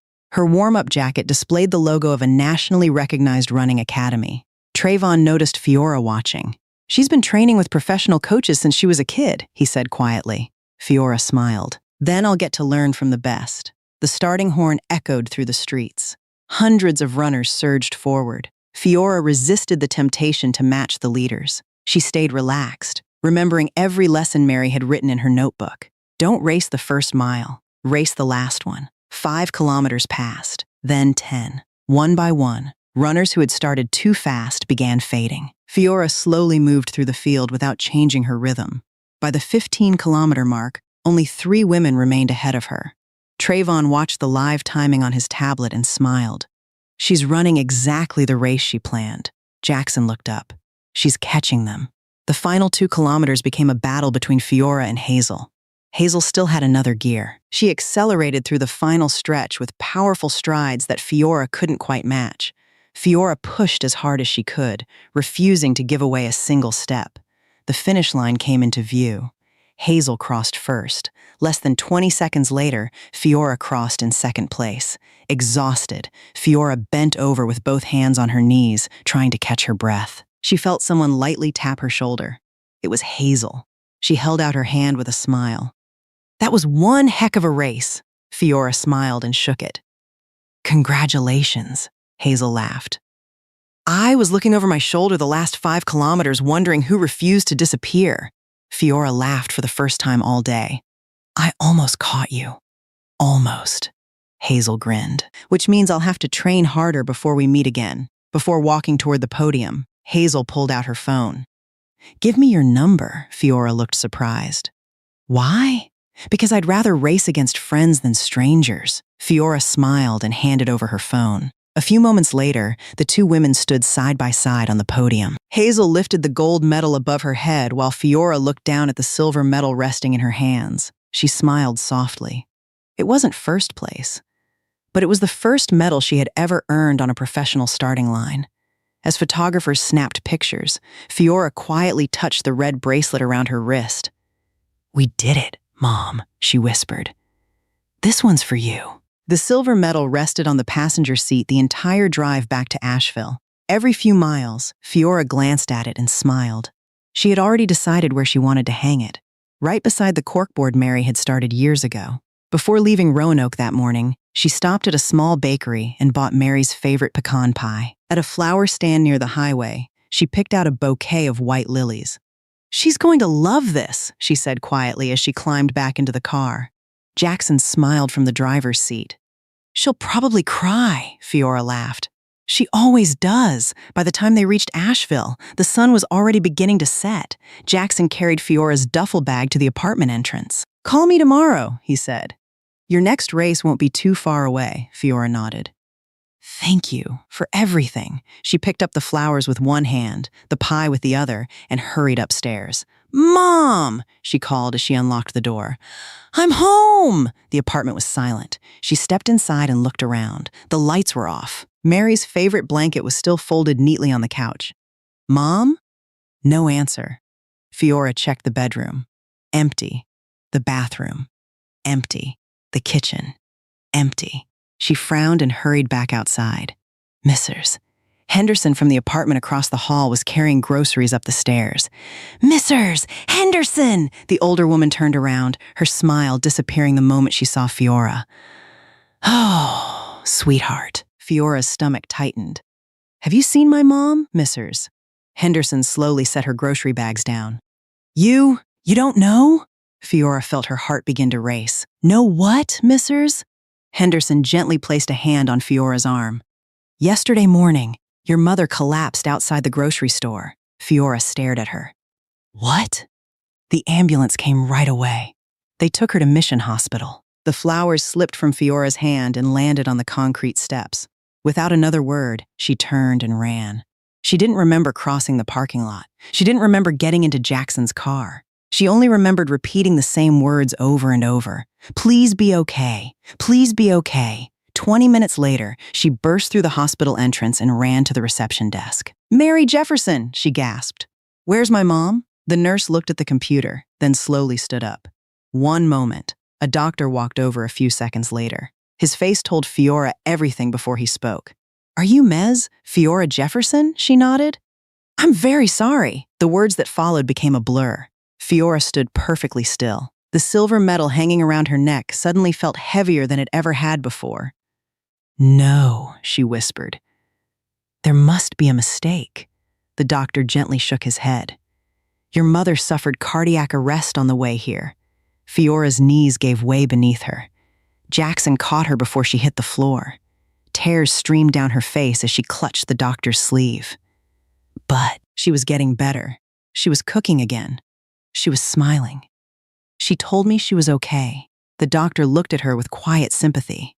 She wasn't getting better. Fiora stared at him through blurred eyes. What? Her condition had continued to worsen. He paused before speaking again. Based on the examination, she'd been pushing herself far beyond what her heart could safely handle. Fiora slowly shook her head. No. She said she felt stronger. The doctor looked down for a moment. Sometimes the people we love hide how much they're suffering because they're afraid of holding us back. Fiora covered her mouth as memories flooded back all at once. Mary making breakfast. Mary sweeping the apartment. Mary telling her to go race. Mary tying the red bracelet around her wrist. None of it had been because she was healthy. She had been saying goodbye. Fiora looked down at the bracelet still wrapped around her wrist. She finally understood why Mary's hands had been trembling that morning. A cry escaped her chest before she collapsed into Jackson's arms. The bouquet of white lilies slipped from her fingers and scattered across the hospital floor beside the silver medal she had been so eager to show her mother. The apartment felt empty in a way Fiora had never experienced before. The silence wasn't peaceful anymore. It was unbearable. Every morning, the alarm still rang at 5:30, but there was no reason to get out of bed. The running shoes remained by the front door exactly where she had left them after returning from Roanoke. Days passed without anyone touching them. Trayvon called several times. Fiora never answered. Jackson left voicemail after voicemail. None were returned. Hazel sent short messages every few days. Thinking about you. I'm here if you need anything. No pressure. Just letting you know you're not alone. Fiora read every message. She replied to none of them. A week after the funeral, the restaurant manager called to ask if she planned to return to work. Fiora quietly apologized and said she wasn't ready. The manager understood. He told her to take whatever time she needed. One afternoon, Jackson stopped by the apartment carrying 2 grocery bags. He knocked several times before placing them beside the front door.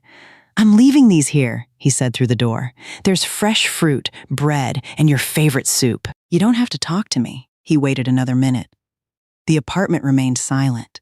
Jackson looked at the closed door, sighed softly, then walked away. A few days later, Hazel came by after training. She didn't knock. She simply placed a small paper bag beside the groceries Jackson had brought earlier. Inside was an energy bar, a bottle of water, and a handwritten note. The trails are still here whenever you're ready. Fiora opened the door only after hearing Hazel's car drive away. She picked up the bag, unfolded the note, read it once, then quietly placed it on the kitchen table beside Mary's notebook. The apartment looked exactly the same as it had the day Mary left for the hospital. Her reading glasses still rested beside the couch. The red coffee mug she used every morning remained in the kitchen cabinet. Even the blanket she liked to wrap around herself while watching television was still folded neatly over the armrest. Fiora couldn't bring herself to move any of it. Every night before going to bed, she walked into Mary's bedroom, sat quietly on the edge of the bed, and stared out the window until the room became too dark to see. She kept telling herself that if she stayed there long enough, she might hear her mother's voice one more time.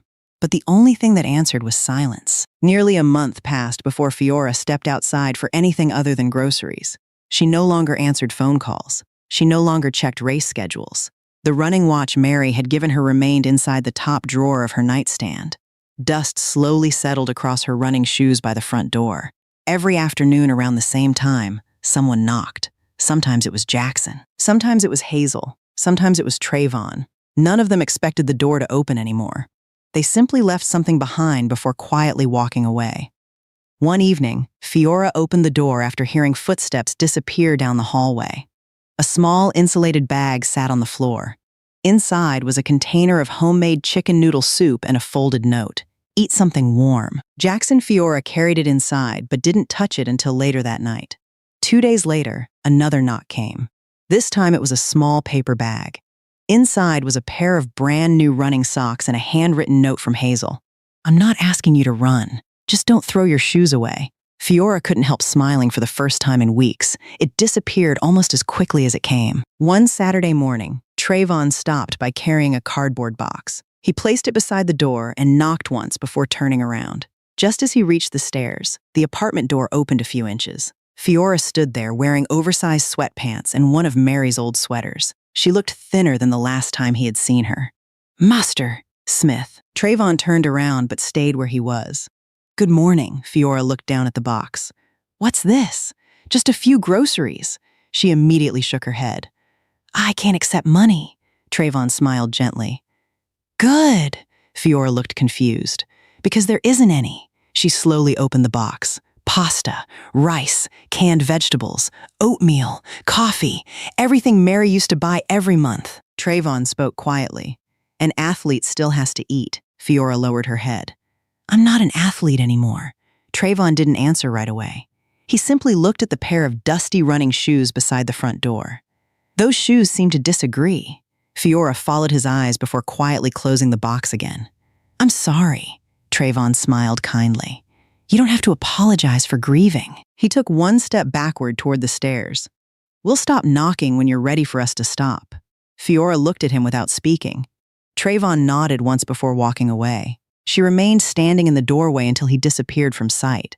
Then she slowly carried the box inside. As she unpacked the groceries, a folded envelope slipped from the bottom of the box. There was no money inside, only a single sheet of paper. On it was one sentence. "The finish line isn't going anywhere. We'll wait for you." Fiora read the sentence over and over before quietly placing it inside Mary's notebook. That night, sleep never came. Fiora sat alone in the living room with only a small lamp glowing beside the couch. The apartment felt colder than usual. Her eyes wandered across the room until they stopped on the notebook Mary had carried everywhere for years. It was still lying exactly where she had left it before driving to Roanoke. Fiora stared at it for a long time before finally reaching over and opening the first page. The familiar handwriting immediately caught her attention. Week 1. Don't worry about speed. Teach her to love running first. Speed can wait. Fiora smiled through her tears. She slowly turned another page. Every workout had been carefully recorded. Distance, pace, weather, what Fiora had eaten, how she felt after every run. Mary hadn't missed a single day. Another page. Fiora looked disappointed today because she couldn't finish the last hill. I reminded her that mountains don't move. We do. One step at a time. Fiora let out a shaky laugh. I remember that. She kept reading. Hundreds of pages, hundreds of little memories she had forgotten. Then she reached the final section. The handwriting looked weaker, less steady. She frowned and continued. I had to stop halfway while making breakfast this morning. I hope Fiora didn't notice. Fiora's breathing slowed. She turned another page. She smiled after training today. That's all I wanted. Another page. The pain is getting worse, but she's running again. I'd go through it all a second time if it meant seeing that smile. Fiora covered her mouth as tears rolled down her face. She kept reading. If you're reading this one day, it probably means I'm no longer beside you. So let me be your coach one last time. When life hurts, don't stop. Slow down if you need to. Rest if you have to. Cry as long as you want. But when you're ready, put your shoes back on. Fiora could barely see the page anymore. A tear landed across the final paragraph, blurring the ink. She gently wiped it away with her sleeve before reading the last sentence Mary had ever written. Promise me, your finish line will never become my grave. Keep running, sweetheart. Live the life we dreamed about together. Fiora slowly closed the notebook and held it against her chest. For the first time since Mary's funeral, she cried without trying to stop herself. The tears came harder than ever before, carrying away weeks of silence, guilt, and anger. When the crying finally stopped, dawn was beginning to brighten the window. Fiora looked toward the front door where her running shoes still waited beneath a thin layer of dust. She didn't touch them. Not yet. But for the first time in a long while, she stood up and walked toward them. The next morning, the apartment was quieter than it had been in weeks. Fiora stood in front of the shoe rack for a long time before reaching down and picking up her running shoes. A thin layer of dust covered the toes. She brushed it away with the palm of her hand, then slowly tied the laces. When she stepped outside, the cool morning air filled her lungs. For a moment, she almost turned back. Then she remembered the last page of Mary's notebook. Slow down if you need to. Rest if you have to. But when you're ready, put your shoes back on. Fiora took her first step, then another. She wasn't trying to train. She wasn't trying to set a personal best. She simply wanted to run again. The familiar trail looked exactly the same as it always had. The trees hadn't changed. The birds still sang from the branches. The gravel still crunched beneath her shoes. Only one thing was missing. No one was waiting at the finish with a stopwatch and a smile anymore. After less than half a mile, Fiora slowed to a walk. She bent over, resting both hands on her knees. Tears blurred her vision. Every corner of the trail reminded her of Mary. The bench where they used to drink water together. The hill where Mary celebrated her first 5-mile run with 2 cups of hot chocolate. The curve where Mary had once laughed because Fiora insisted she could outrun a squirrel. Fiora covered her face and cried. "I miss you, Mom," she whispered. A pair of footsteps approached from behind. Hazel slowed to a stop a few feet away. She had clearly been out training, but she didn't say a word about running. She simply held out a bottle of water. Fiora looked up in surprise. Hazel smiled gently. "I figured I'd find you here someday." Fiora accepted the bottle with trembling hands. "I'm sorry," Hazel frowned. "For what? For disappearing?" Hazel shrugged. "You lost your mom." She sat down on the edge of the trail beside Fiora. "You didn't owe anyone an explanation." The two of them sat there in silence for several minutes. Finally, Hazel stood up and stretched. "I'm going to finish my run." She looked down at Fiora with a small smile. "Come with me if you want," Fiora hesitated. Hazel didn't wait for an answer. She simply started jogging at an easy pace. After watching her for a few seconds, Fiora stood up. She took a deep breath and began jogging behind her. Neither of them spoke another word. They simply ran together beneath the morning sun, one steady step at a time. The weeks slowly turned into months. Fiora returned to work at the restaurant during the day and trained every evening until the sun disappeared behind the mountains. Hazel became a familiar face on nearly every trail and at almost every local race. What had started as a rivalry gradually became a friendship built on mutual respect. Neither of them ever went easy on the other once the starting horn sounded. At one race in Charlotte, Hazel crossed the finish line first while Fiora claimed second. A month later in Knoxville, Fiora won by less than 10 seconds, and Hazel laughed as soon as she caught her breath. "I'm never letting that happen again," Fiora grinned. "You'd better train harder then." A few weeks later, they both finished behind another veteran runner and stood on the podium together with bronze and silver medals hanging around their necks. "Guess we both got humbled today," Hazel joked as they posed for pictures. "We needed it," Fiora replied with a laugh. Race after race, their names began appearing together on local leaderboards. Sometimes Hazel stood on the highest step of the podium. Sometimes Fiora did. Sometimes neither of them won at all. But every finish line taught them something new. Trayvon quietly watched Fiora's progress from the sidelines, saying very little unless she asked for advice. Jackson handled race registrations, travel schedules, and sponsorship paperwork, making sure Fiora could focus entirely on training. Little by little, running stopped feeling like an escape from grief. It became part of Fiora's life again. After one race, Hazel tossed 2 cheeseburgers onto the picnic table outside a small roadside diner. "We earned these," Fiora laughed. "You say that after every race," Hazel unwrapped her burger. "Because it's true after every race." They spent the next hour teasing each other about missed turns, terrible pacing decisions, and near falls on muddy trails. For the first time in a very long while, Fiora laughed so hard that tears filled her eyes. They weren't tears of sadness anymore. As autumn faded into winter and winter gave way to spring, one season quietly replaced another. Without realizing it, nearly a full year had passed since Mary left the world. 1 year after Mary's passing, Fiora drove to the same flower shop she had visited so many times before. She carefully picked out a bouquet of white lilies, then stopped at a small family restaurant a few blocks away. The owner smiled the moment he saw her. "The usual?" Fiora nodded with a gentle smile. "The usual." A few minutes later, she walked back to her car, carrying a warm paper bag filled with the fried chicken they used to share after long training days. The smell instantly brought back memories of the tiny apartment, 2 paper plates on the coffee table, and Mary's voice reminding her not to eat too fast because the food wasn't going anywhere. By late morning, Fiora arrived at the cemetery. As she walked toward Mary's grave, she suddenly noticed something that made her slow down. A fresh bouquet of flowers had already been placed neatly in front of the headstone. She stopped for a moment and looked around. The cemetery was quiet. No one was nearby. Fiora smiled to herself. "Looks like someone still remembers you, Mom." She gently placed her own flowers beside the first bouquet before sitting down on the grass. She opened the paper bag and smiled. "I know," she laughed softly. "You'd probably tell me fried chicken isn't the best recovery meal." She took a small bite before looking at the headstone again. "Hazel's still impossible to beat when she decides to sprint," she laughed.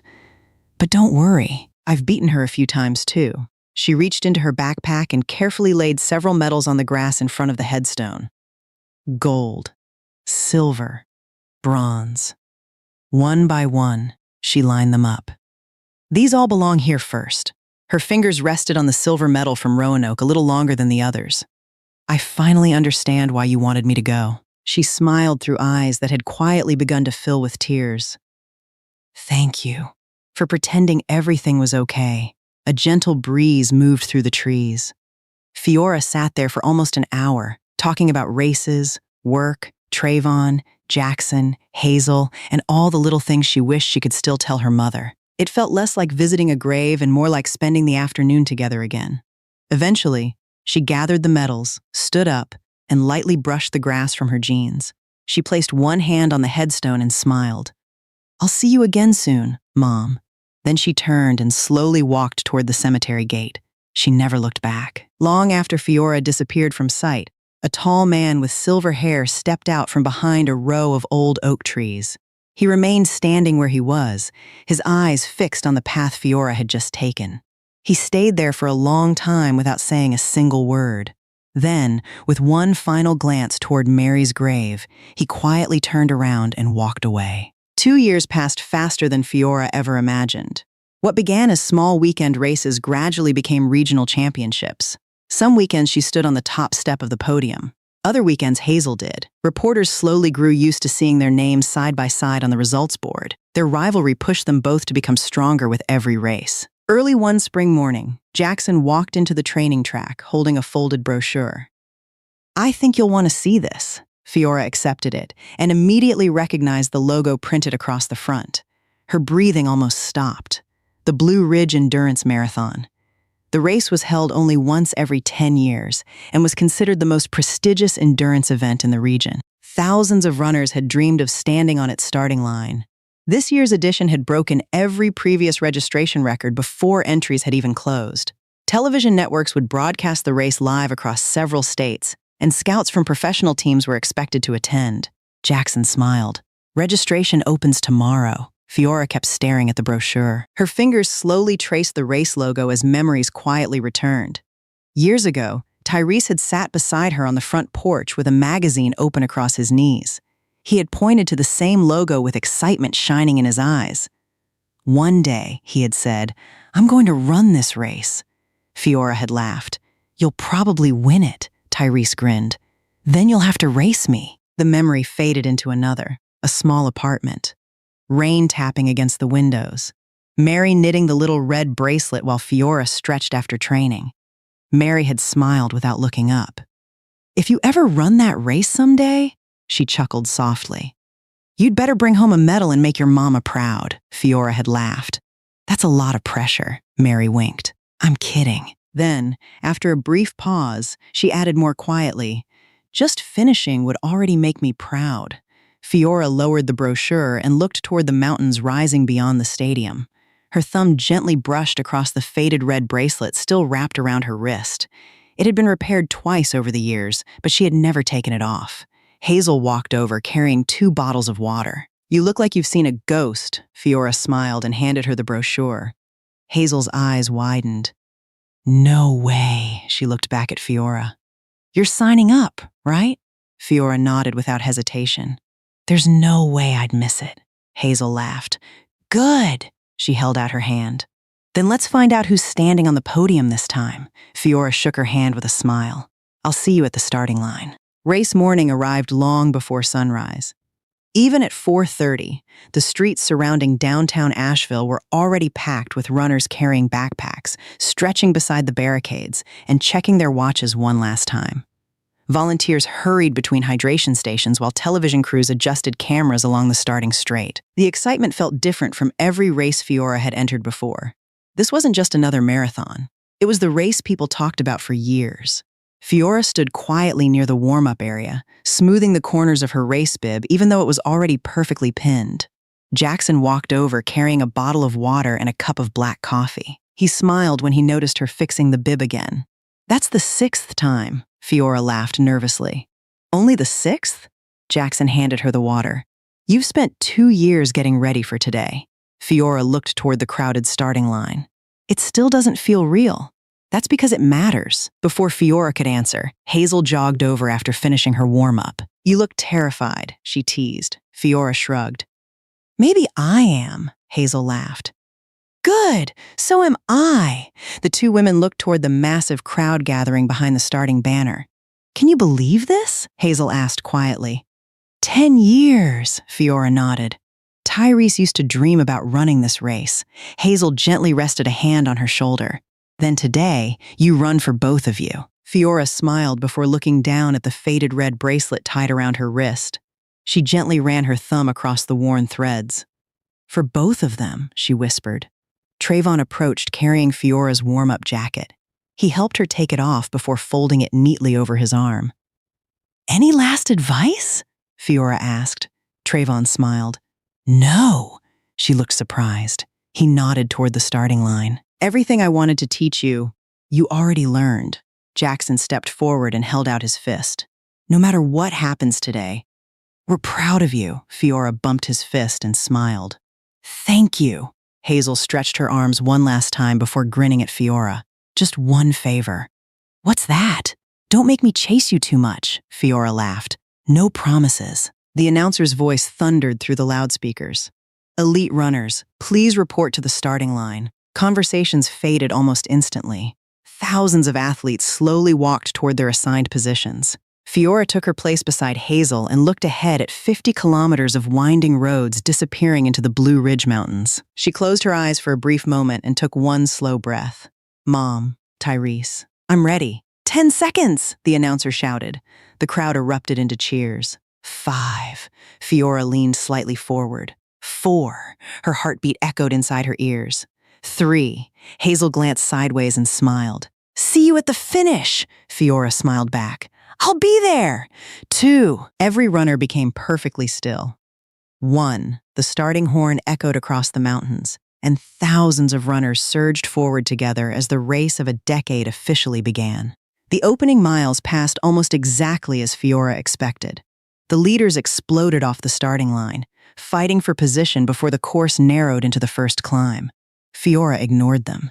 She settled into the pace she had practiced hundreds of times over the past 2 years. Fast enough to stay competitive, slow enough to still have something left when everyone else began to fade. Hazel, on the other hand, wasted no time moving toward the front of the pack. By the 10th kilometer, she had already worked her way into the top 5 overall. Television motorcycles followed the leaders while helicopters circled high above the Blue Ridge Mountains. Commentators couldn't stop talking about Hazel's aggressive start. Fiora's name wasn't mentioned once. Trayvon watched one of the giant screens near the finish area and smiled to himself. Jackson glanced over. "You're smiling," Trayvon nodded. "That's exactly where she wants everyone to think she belongs." 20 kilometers into the race, the first long climb began. The road twisted through the mountains, rising steadily beneath the morning sun. The runners who had started too fast began paying the price. One after another, they slowed, stretched cramped legs, or walked toward aid stations. Fiora simply kept the same rhythm she had found at the starting line. Her breathing never changed. Her stride never changed. One runner, then another. She quietly moved past them without looking sideways. Hazel remained near the front, but the gap between them slowly became smaller with every mile. By the 30-kilometer mark, only 6 women remained ahead of Fiora. Jackson refreshed the live timing app every few seconds before looking at Trayvon. "She's moving up." Trayvon never looked away from the screen. "No," he smiled softly. "Everyone else is moving backward. 35 kilometers. 5 runners ahead. 40 kilometers. Only 3 remained." The crowd along the course grew louder as word spread that an unknown runner from Asheville was climbing through the field. Television cameras finally turned toward Fiora. Sweat covered her face, and her legs looked as tired as everyone else's, but her pace never broke. Hazel heard footsteps behind her for the first time all morning. She glanced over one shoulder and smiled when she recognized Fiora. "About time," Hazel called between breaths. Fiora laughed despite the exhaustion. "You started too fast." Hazel shook her head. "Or maybe," she grinned, "you started too slow." The 2 women ran side by side as they reached the 45-kilometer marker. Neither spoke again. There wasn't enough energy left for conversation. Only 5 kilometers remained. Thousands of spectators packed both sides of the road, cheering as the 2 women disappeared toward the final stretch together. The 48th kilometer broke almost everyone. One runner grabbed her hamstring and stepped off the course. Another slowed to a walk with her head hanging low. Volunteers rushed toward exhausted athletes while spectators shouted encouragement from both sides of the road. Hazel and Fiora were now running alone. No one else remained close enough to challenge them. The finish line was still out of sight, but everyone knew the race had become a battle between the 2 women. Hazel glanced at her watch before taking a deeper breath. Then, without warning, she accelerated. Fiora watched the gap open by several strides. Every muscle in her body begged her to let Hazel go. Instead, she lowered her shoulders and matched the pace. One stride, then another. The distance between them refused to grow. "You're unbelievable," Hazel called without looking back. Fiora managed a tired smile. "You too." They climbed the final hill almost side by side before the road finally leveled out. In the distance, the finish arch appeared for the first time. The roar of thousands of spectators rolled toward them like thunder. The announcer's voice echoed across the loudspeakers. "Ladies and gentlemen, this is unbelievable! We have 2 women leading the entire field!" The crowd erupted even louder. "No woman has ever won the overall championship in the history of this race. 50 meters! Hazel's breathing became ragged. Fiora could hear every breath beside her. 40 meters. Their shoulders were nearly even. 30 meters. Hazel dug deep and surged one last time. Fiora answered immediately. 20 meters. Every step felt as though someone had tied heavy chains around her legs. Her vision began to blur. The cheers around her slowly faded into the background. All she could hear was the sound of her own heartbeat. Then another sound quietly replaced it. "Come on, little sis!" Tyrese's voice. She saw him for only a heartbeat, smiling exactly as he had the day he defended her from the neighborhood boys. "You can do it!" The image disappeared as quickly as it came. Another voice followed, Mary's gentle laugh. One more step. Fiora saw her mother standing beyond the finish line, wearing the same warm smile she had worn every time she waited at the end of a training run. "I'm right here." Tears instantly filled Fiora's eyes. She didn't know whether the images were memories, imagination, or simply exhaustion. She only knew she couldn't stop now. 10 meters. Hazel looked over. Their eyes met for the briefest moment. Hazel smiled. It wasn't the smile of someone trying to defeat an opponent. It was the smile of someone watching another runner give absolutely everything she had. 5 meters. Fiora found one final burst of strength she didn't know still existed. She leaned forward with every ounce of energy left in her body. The finish line rushed toward her. Then everything disappeared beneath her feet. She collapsed onto the pavement the moment she crossed it. For several seconds, she couldn't hear anything except the pounding inside her chest. Then the noise of the crowd slowly returned, louder than she had ever heard in her life. Fiora rolled onto her back and looked up at the bright blue sky above the mountains. Tears streamed freely down both sides of her face. She smiled through them and whispered in a trembling voice, "Mom, Tyrese." She closed her eyes for a moment before whispering again, "I did it." Far from the roaring crowd near the finish line, a lone man stood behind the last row of spectators with the brim of his cap pulled low over his face. His hair had turned almost completely silver over the years, and deep lines marked a face that had carried regret far longer than anyone knew. Dion never looked away from the course. Every painful step Fiora took felt like another reminder of the years he could never take back. When she stumbled slightly with less than 100 meters remaining, his heart nearly stopped. His fingers tightened together until his knuckles turned white. Tears slowly filled his eyes. "Mary," he whispered. His voice trembled. "Tyrese," he swallowed hard before speaking again. "Look at our little girl." His eyes never left Fiora. "She's almost there." He slowly lifted his head toward the sky. "God," his voice cracked. "I don't deserve to ask you for anything." He closed his eyes for only a moment. "I was a terrible husband. I was a terrible father. I destroyed the only family you ever blessed me with." His shoulders shook as another tear rolled down his face. "I've lived with that every single day." His voice became almost a whisper. "If someone still has to pay for those sins, let it be me." He took a deep, unsteady breath.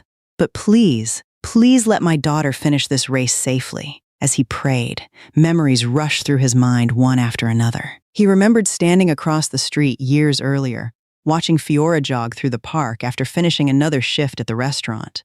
She had looked exhausted, yet she kept running until sunset. He remembered hiding behind a line of trees outside the cemetery, waiting until Fiora had left before quietly placing fresh flowers in front of Mary's grave. He remembered seeing Fiora laugh with Hazel after winning her first regional race and smiling to himself because it had been the first genuine smile he had seen on his daughter in years. He remembered the afternoon Mary collapsed outside the grocery store. He had been driving home when he saw her fall. He slammed on the brakes and ran across the parking lot before anyone else reached her. "Mary!" She had opened her eyes for only a second. She recognized him immediately. No anger, no hatred, only surprise. Dion held her trembling hand while waiting for the ambulance. "Stay with me," he begged. "Please." Mary gave him the faintest smile. "Take care," she whispered, struggling for every breath of her. Before Dion could answer, the paramedics rushed in and lifted her onto a stretcher. He followed the ambulance all the way to the hospital, praying the entire drive. He waited outside the emergency room until the doctor finally stepped out. One look at the doctor's face was enough. Dion didn't remember falling to his knees. He only remembered burying his face in his hands as tears poured through his fingers. "I'm sorry," he whispered over and over. "I'm so sorry." The memories disappeared as quickly as they had come. Dion looked back toward the finish line just in time to see Fiora lying on the pavement beneath the finishing arch, tears shining across her face. A broken smile slowly appeared on his own. "You kept your promise," he whispered. "Just like your mother always knew you would." For several long seconds, Fiora remained on her back, staring into the endless blue sky above the mountains. Her chest rose and fell violently as she struggled to catch her breath. The noise around her faded into a distant blur. All she could feel was the rough pavement beneath her and the red bracelet still wrapped around her wrist. Then she heard thousands of voices erupt at once. She slowly turned her head toward the giant screen hanging above the finish line. Her name filled the display, Fiora Jefferson, overall champion. Beneath it, another line appeared. first female athlete to win the Blue Ridge Endurance Marathon. The announcer could barely be heard over the deafening cheers. "History has just been made!" he shouted. For the first time since this race began, a woman has crossed the finish line ahead of the entire field. The crowd answered with another thunderous roar. Hazel, still trying to steady her own breathing after finishing only seconds behind Fiora, walked over and held out a hand. Fiora looked up through tear-filled eyes before taking it. Hazel pulled her to her feet, then wrapped her arms around her without saying a word. They stood there for several seconds while cameras flashed from every direction. Finally, Hazel leaned back, smiled, and laughed. "I guess dinner's on me," Fiora laughed through her tears. "You still owe me from Charlotte." Hazel rolled her eyes. "You're never letting that go, are you?" "Never." Both of them laughed again. A few yards away, Jackson wiped his eyes before pretending he wasn't crying. Trayvon noticed and smiled. "You can stop hiding it." Jackson let out a quiet laugh. "I'm trying." Trayvon looked back toward Fiora standing beneath the finish arch. Pride filled his eyes.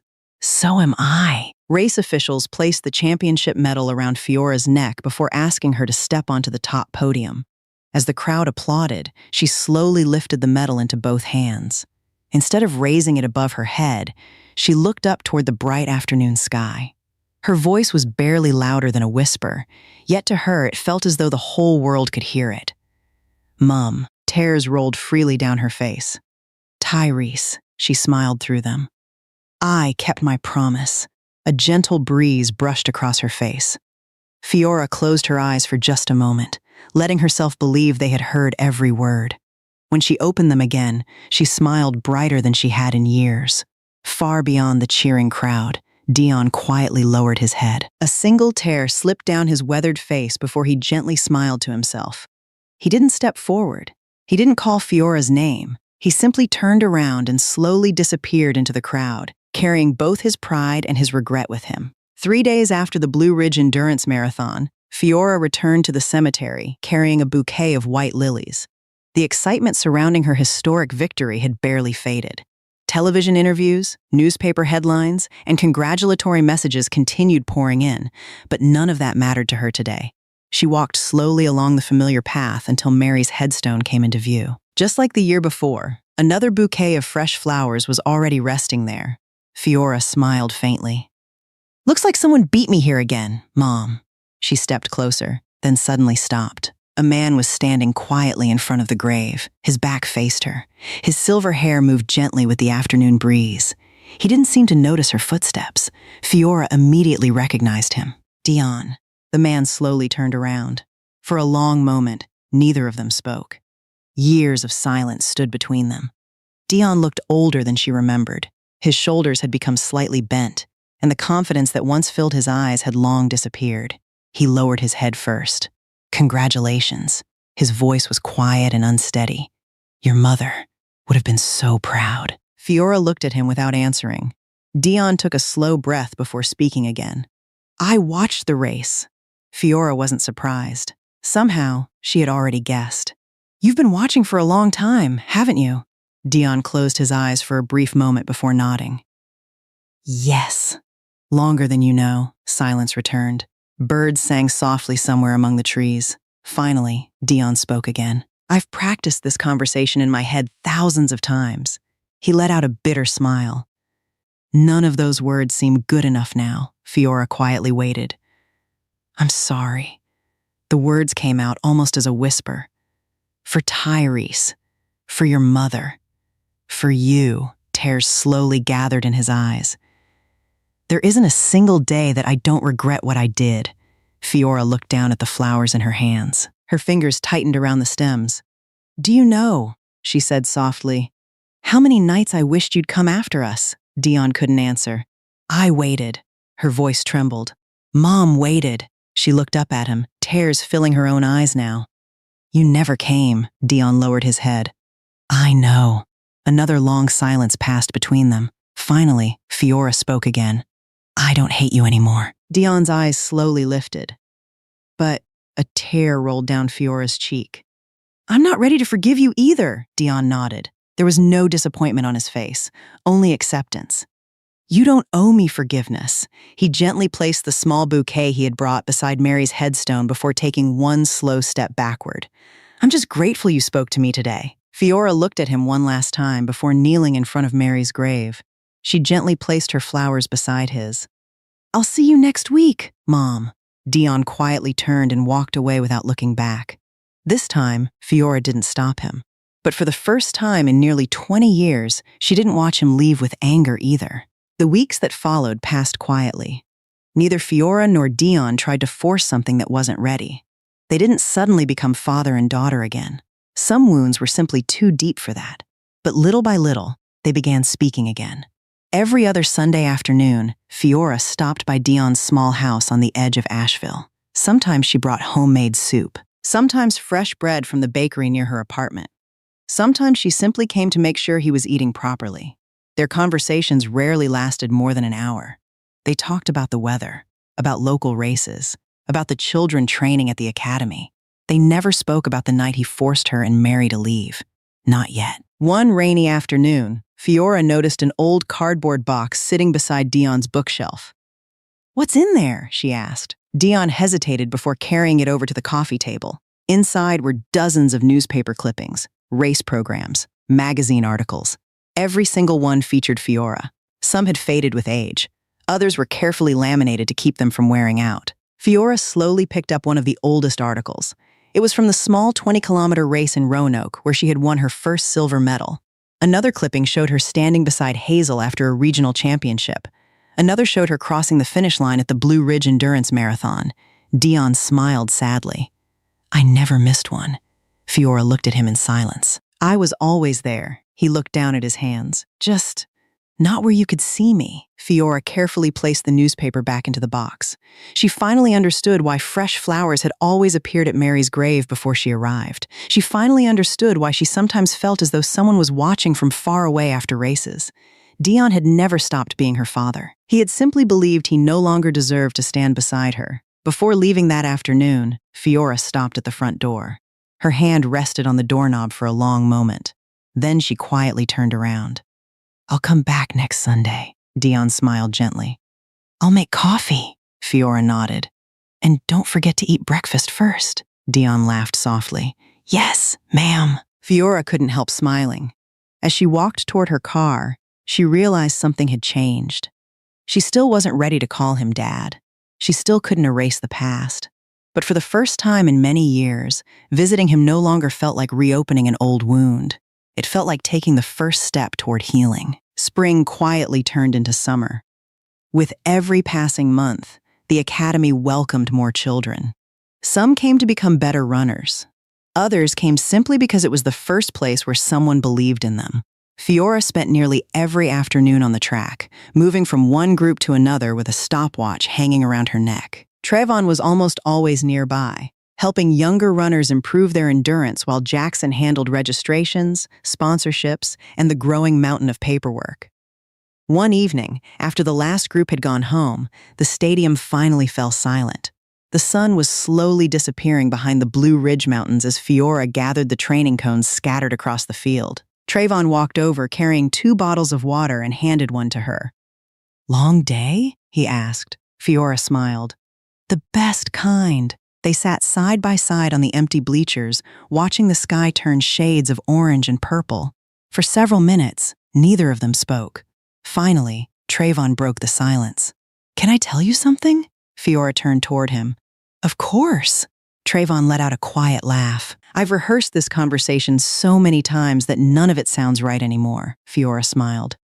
"That sounds familiar," Trayvon nodded. "I've wanted to tell you this for years." He looked out across the empty track before continuing. "Not when you won your first race. Not after Blue Ridge. Not because you became famous." He slowly turned to face her. "I fell in love with the woman who kept running after 12-hour shifts because she refused to give up on a dream." Fiora remained quiet, listening. "I fell in love with the daughter who spent every spare dollar taking care of her mother before spending a single dollar on herself." His voice softened. "I fell in love with the coach who now gives children the same chance she once wished someone would give her." He smiled gently. "That's the woman I love." Fiora lowered her eyes for a moment before laughing quietly to herself. "You know, Trayvon looked at her. Hazel has been teasing me for almost a year. Trayvon raised an eyebrow. About what? She kept saying you looked at me differently than everyone else. Trayvon laughed and shook his head. I should have known she'd figure it out, Fiora smiled. She told me I was the only person who couldn't see it. Both of them laughed. When the laughter faded, Fiora looked at Trayvon with the same calm smile she had worn throughout the evening. You waited a long time, Trayvon nodded. You had too much to heal from. Fiora reached over and gently took his hand. Thank you, she said softly, for waiting until I was ready. Trayvon squeezed her hand gently. So, he smiled nervously. Is that a yes? Fiora laughed. I thought that was obvious. Trayvon smiled wider than she had ever seen before. As the last light disappeared behind the mountains, the two of them remained sitting together on the empty bleachers, hands intertwined, watching the running track where Fiora's impossible dream had first begun to become reality. A year later, on a warm autumn afternoon, family and friends gathered beneath a row of old oak trees overlooking the Blue Ridge Mountains. White chairs lined both sides of a narrow stone walkway covered with flower petals. It wasn't a grand wedding, and neither Fiora nor Trayvon wanted one. They only wanted the people who had stood beside them through the hardest years of their lives. Soft music began to play as everyone rose to their feet. Jackson, serving as Trayvon's best man, quietly adjusted his tie for what felt like the 10th time. Trayvon laughed under his breath. You're making me nervous, Jackson smiled. You're the one getting married. Trayvon shook his head. You look more anxious than I am. Before Jackson could answer, every conversation faded. Fiora appeared at the end of the aisle wearing a simple white wedding dress. There were no diamonds around her neck, no expensive jewelry on her hands. The only thing she wore besides her wedding ring was the faded red bracelet Mary had tied around her wrist years ago. Hazel smiled the moment she noticed it. I knew she'd wear it. Fiora slowly walked toward the altar, smiling at the familiar faces lining both sides of the aisle. Children from the academy waved excitedly. Former teammates applauded quietly. Missers. Henderson wiped away a tear from the front row. Then Fiora's eyes met Dion's. He sat quietly near the back wearing an old dark suit that looked as though it had been carefully pressed for days. He smiled gently as she passed. It wasn't the smile of a man expecting forgiveness. It was the smile of a father grateful simply to witness a day he never thought he would live to see. A few minutes later, the officiant looked at the couple with a warm smile. By the authority vested in me, I now pronounce you husband and wife. Applause and cheers filled the hillside as Trayvon gently kissed Fiora. Hazel whistled louder than anyone else, making everyone burst into laughter. While the celebration continued around him, Dion quietly slipped a hand inside his suit jacket. From the inside pocket, he carefully removed an old photograph. It was the wedding picture of himself and Mary, its edges faded and worn after being carried with him for so many years. He gently brushed his thumb across Mary's smiling face before lifting his eyes toward Fiora. Tears slowly gathered in the corners of his eyes, but this time they weren't only tears of regret. They were tears of peace. A faint smile appeared on his face as he whispered so softly that only he could hear it. She looks just like you did that day, Mary. He carefully folded the photograph and slipped it back into his pocket before standing with everyone else, applauding as his daughter and her husband walked back down the aisle together, surrounded by the people who loved them. 2 years passed after the wedding. Life settled into a peaceful rhythm that Fiora had once believed she would never have. The academy continued to grow, welcoming more children every season. Trayvon spent his mornings coaching endurance groups while Fiora worked with younger runners who were just beginning their journey. One rainy evening, Trayvon rushed through the front door carrying a small overnight bag. Jackson was already waiting beside the car with the engine running. Come on, Jackson said with a grin. Your son's not going to wait forever.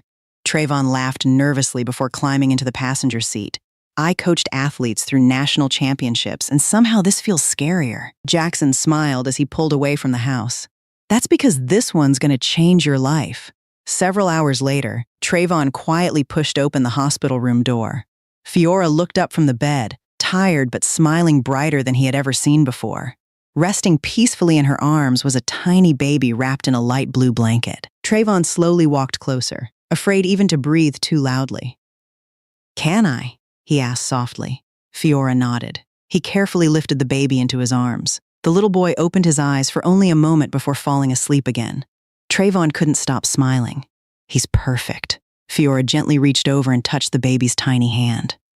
Have you thought about his name? Trayvon asked. Fiora looked at her son for a long moment before answering. I have, she smiled through tears beginning to gather in her eyes. His name is Tyrese. Trayvon looked at her without saying a word. He didn't ask why. He already knew. He simply nodded. I think he'd be proud. Fiora leaned back against the pillow and looked out the hospital window. He was the first person who ever made me believe I could become someone. She looked back at the sleeping baby. I want our son to grow up carrying that same kindness. Trayvon gently kissed the baby's forehead before handing him back to Fiora. Later that afternoon, Dion quietly stepped into the room carrying a small stuffed bear. He stopped the moment he saw the baby's name written on the hospital bassinet, Tyrese Smith. He stood silently for several seconds before tears slowly filled his eyes.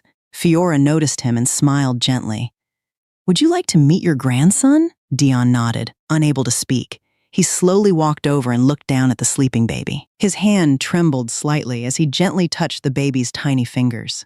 A tear rolled down his cheek before he quietly whispered, Welcome to the family, little Tyrese. For the first time in many years, the room no longer felt weighed down by loss. It felt filled with new beginnings. The years passed quietly. The academy that had once started with only a handful of children slowly grew into one of the most respected youth endurance programs in North Carolina. Every afternoon, the sound of running shoes filled the track while laughter echoed across the training field. Some children dreamed of becoming professional athletes. Others simply came because someone finally believed in them. One evening after practice, Fiora and Trayvon stood together watching the last group finish their cool-down laps. Trayvon smiled. We're running out of space, Fiora laughed. That's a good problem to have. She watched dozens of children talking excitedly as they headed toward the parking lot. I never imagined this many kids would show up. Trayvon looked at her. You gave them something you never had growing up, Fiora smiled quietly. Someone who believed in them. A few days later, Fiora drove to Dion's small house carrying dinner, as she had done so many times before. She found him sitting alone on the front porch, watching the sunset. His hair had turned completely white now, and climbing the front steps had become slower than it once was. Fiora sat beside him without saying anything for a while. Finally, she broke the silence. I've been thinking, Dion smiled. That usually means I'm about to be asked to do something, Fiora laughed. Probably, she turned toward him. The academy keeps getting bigger, Dion nodded. I've noticed. The kids need more people around them, Dion listened quietly. Fiora took a slow breath before continuing. Tyrese is getting older. The academy is getting busier. And, she smiled gently, I don't like you living here by yourself anymore. Dion looked at her, surprised. Fiora reached over and placed her hand on his. Come live with us, Dion didn't answer. For a long moment, he simply stared at her as though he wasn't sure he had heard correctly. You'd have your own room, Fiora continued softly. Tyrese already asks about Grandpa every week. A small laugh escaped Dion before tears quietly filled his eyes. Are you sure? Fiora nodded. Very sure. He looked down at their hands. They remained there for several seconds before he slowly covered hers with his other hand. His voice trembled. Thank you, Fiora smiled. One more thing, Dion looked up. The academy could use another coach. He blinked in surprise. Me? Fiora nodded. You've forgotten more about discipline than most people ever learn, she laughed. Besides, someone has to keep those stubborn kids in line. Dion laughed through his tears. I think I know a thing or two about stubborn children. Fiora raised an eyebrow with a playful smile. You definitely do, both of them laughed. It was the easiest conversation they had shared in decades. A month later, Dion moved into the small guest house beside Fiora and Trayvon's home. Every morning, little Tyrese ran across the yard shouting, Grandpa, before jumping into his arms. Every afternoon, Dion sat beside the running track, patiently teaching children how to warm up properly, how to stay disciplined, and how to respect every runner they competed against. Not long after, Hazel officially joined the academy as a full-time coach. She focused on speed training while Trayvon handled endurance. Fiora mentored young athletes. and Dion quietly watched over them all from the sidelines. Sometimes, as he looked across the track filled with children chasing impossible dreams, he found himself smiling. For the first time in his life, home finally felt like home again. More than 20 years passed. The academy had become a second home for hundreds of children from across western North Carolina. Some arrived with expensive running shoes and years of training behind them. Others showed up with worn-out sneakers and nothing but determination. Fiora welcomed every one of them the same way.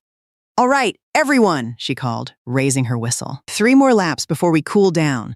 Dozens of children burst forward, laughing as they raced around the track. Trayvon coached one group through endurance drills while Hazel corrected another group's running form. A few yards away, Dion sat beneath the shade of an old oak tree, smiling as little Tyrese proudly demonstrated warm-up exercises to younger children. Fiora watched them for a moment before turning back toward the track. That was when she noticed him. A skinny little boy stood quietly behind the chain-link fence. His clothes looked worn, and his shoes were several sizes too big. He wasn't watching the coaches. He wasn't watching the parents. His eyes never left the children running around the track. For a brief moment, Fiora felt as though she were looking at herself more than 40 years earlier. The boy noticed her looking at him. Embarrassed, he quickly lowered his head and turned to leave. "Hey!" Fiora called. "Wait a second!" The boy froze before slowly turning around. He looked nervous as Fiora walked over with a gentle smile. "What's your name?" "Akeem," he answered quietly. Fiora nodded. "Do you like running?" Akeem looked through the fence toward the children on the track. "I watch every marathon on TV," he admitted. "They're amazing." A small smile appeared on his face before quickly disappearing again. "I wish I could do that someday." Fiora noticed the hesitation in his voice. "So why don't you?" Akeem looked down at his oversized shoes. "I'm too small," he shrugged. "And my mom works 2 jobs. We can't afford coaching or equipment." He forced a quiet laugh. "People like me don't become champions." Fiora remained silent for a moment. Every word sounded painfully familiar. She had once believed those exact same things. She smiled gently and rested a hand on the fence between them. "The most important thing isn't how much money you have." Akeem slowly looked up. "It isn't how strong you are today," she smiled. "It's whether you have the courage to keep showing up tomorrow." The little boy listened without blinking. Fiora nodded toward the running track behind her. "If you really want something, you'll always find a reason to keep chasing it," she smiled warmly. "I'm here every day. If you ever need me, come find me." Akeem stared at her for several seconds before a hopeful smile slowly appeared across his face. "Really?" Fiora nodded. "Really?" She held out her hand. "I'll be waiting." Akeem smiled, gave a small nod, then slowly walked away with one last glance toward the track. Fiora watched him disappear down the sidewalk before quietly smiling to herself. 40 years earlier, someone had believed in a frightened little girl who thought she wasn't good enough. Today, it was her turn to believe in someone else. Behind her, the whistle sounded once more as another group of children crossed the finish line.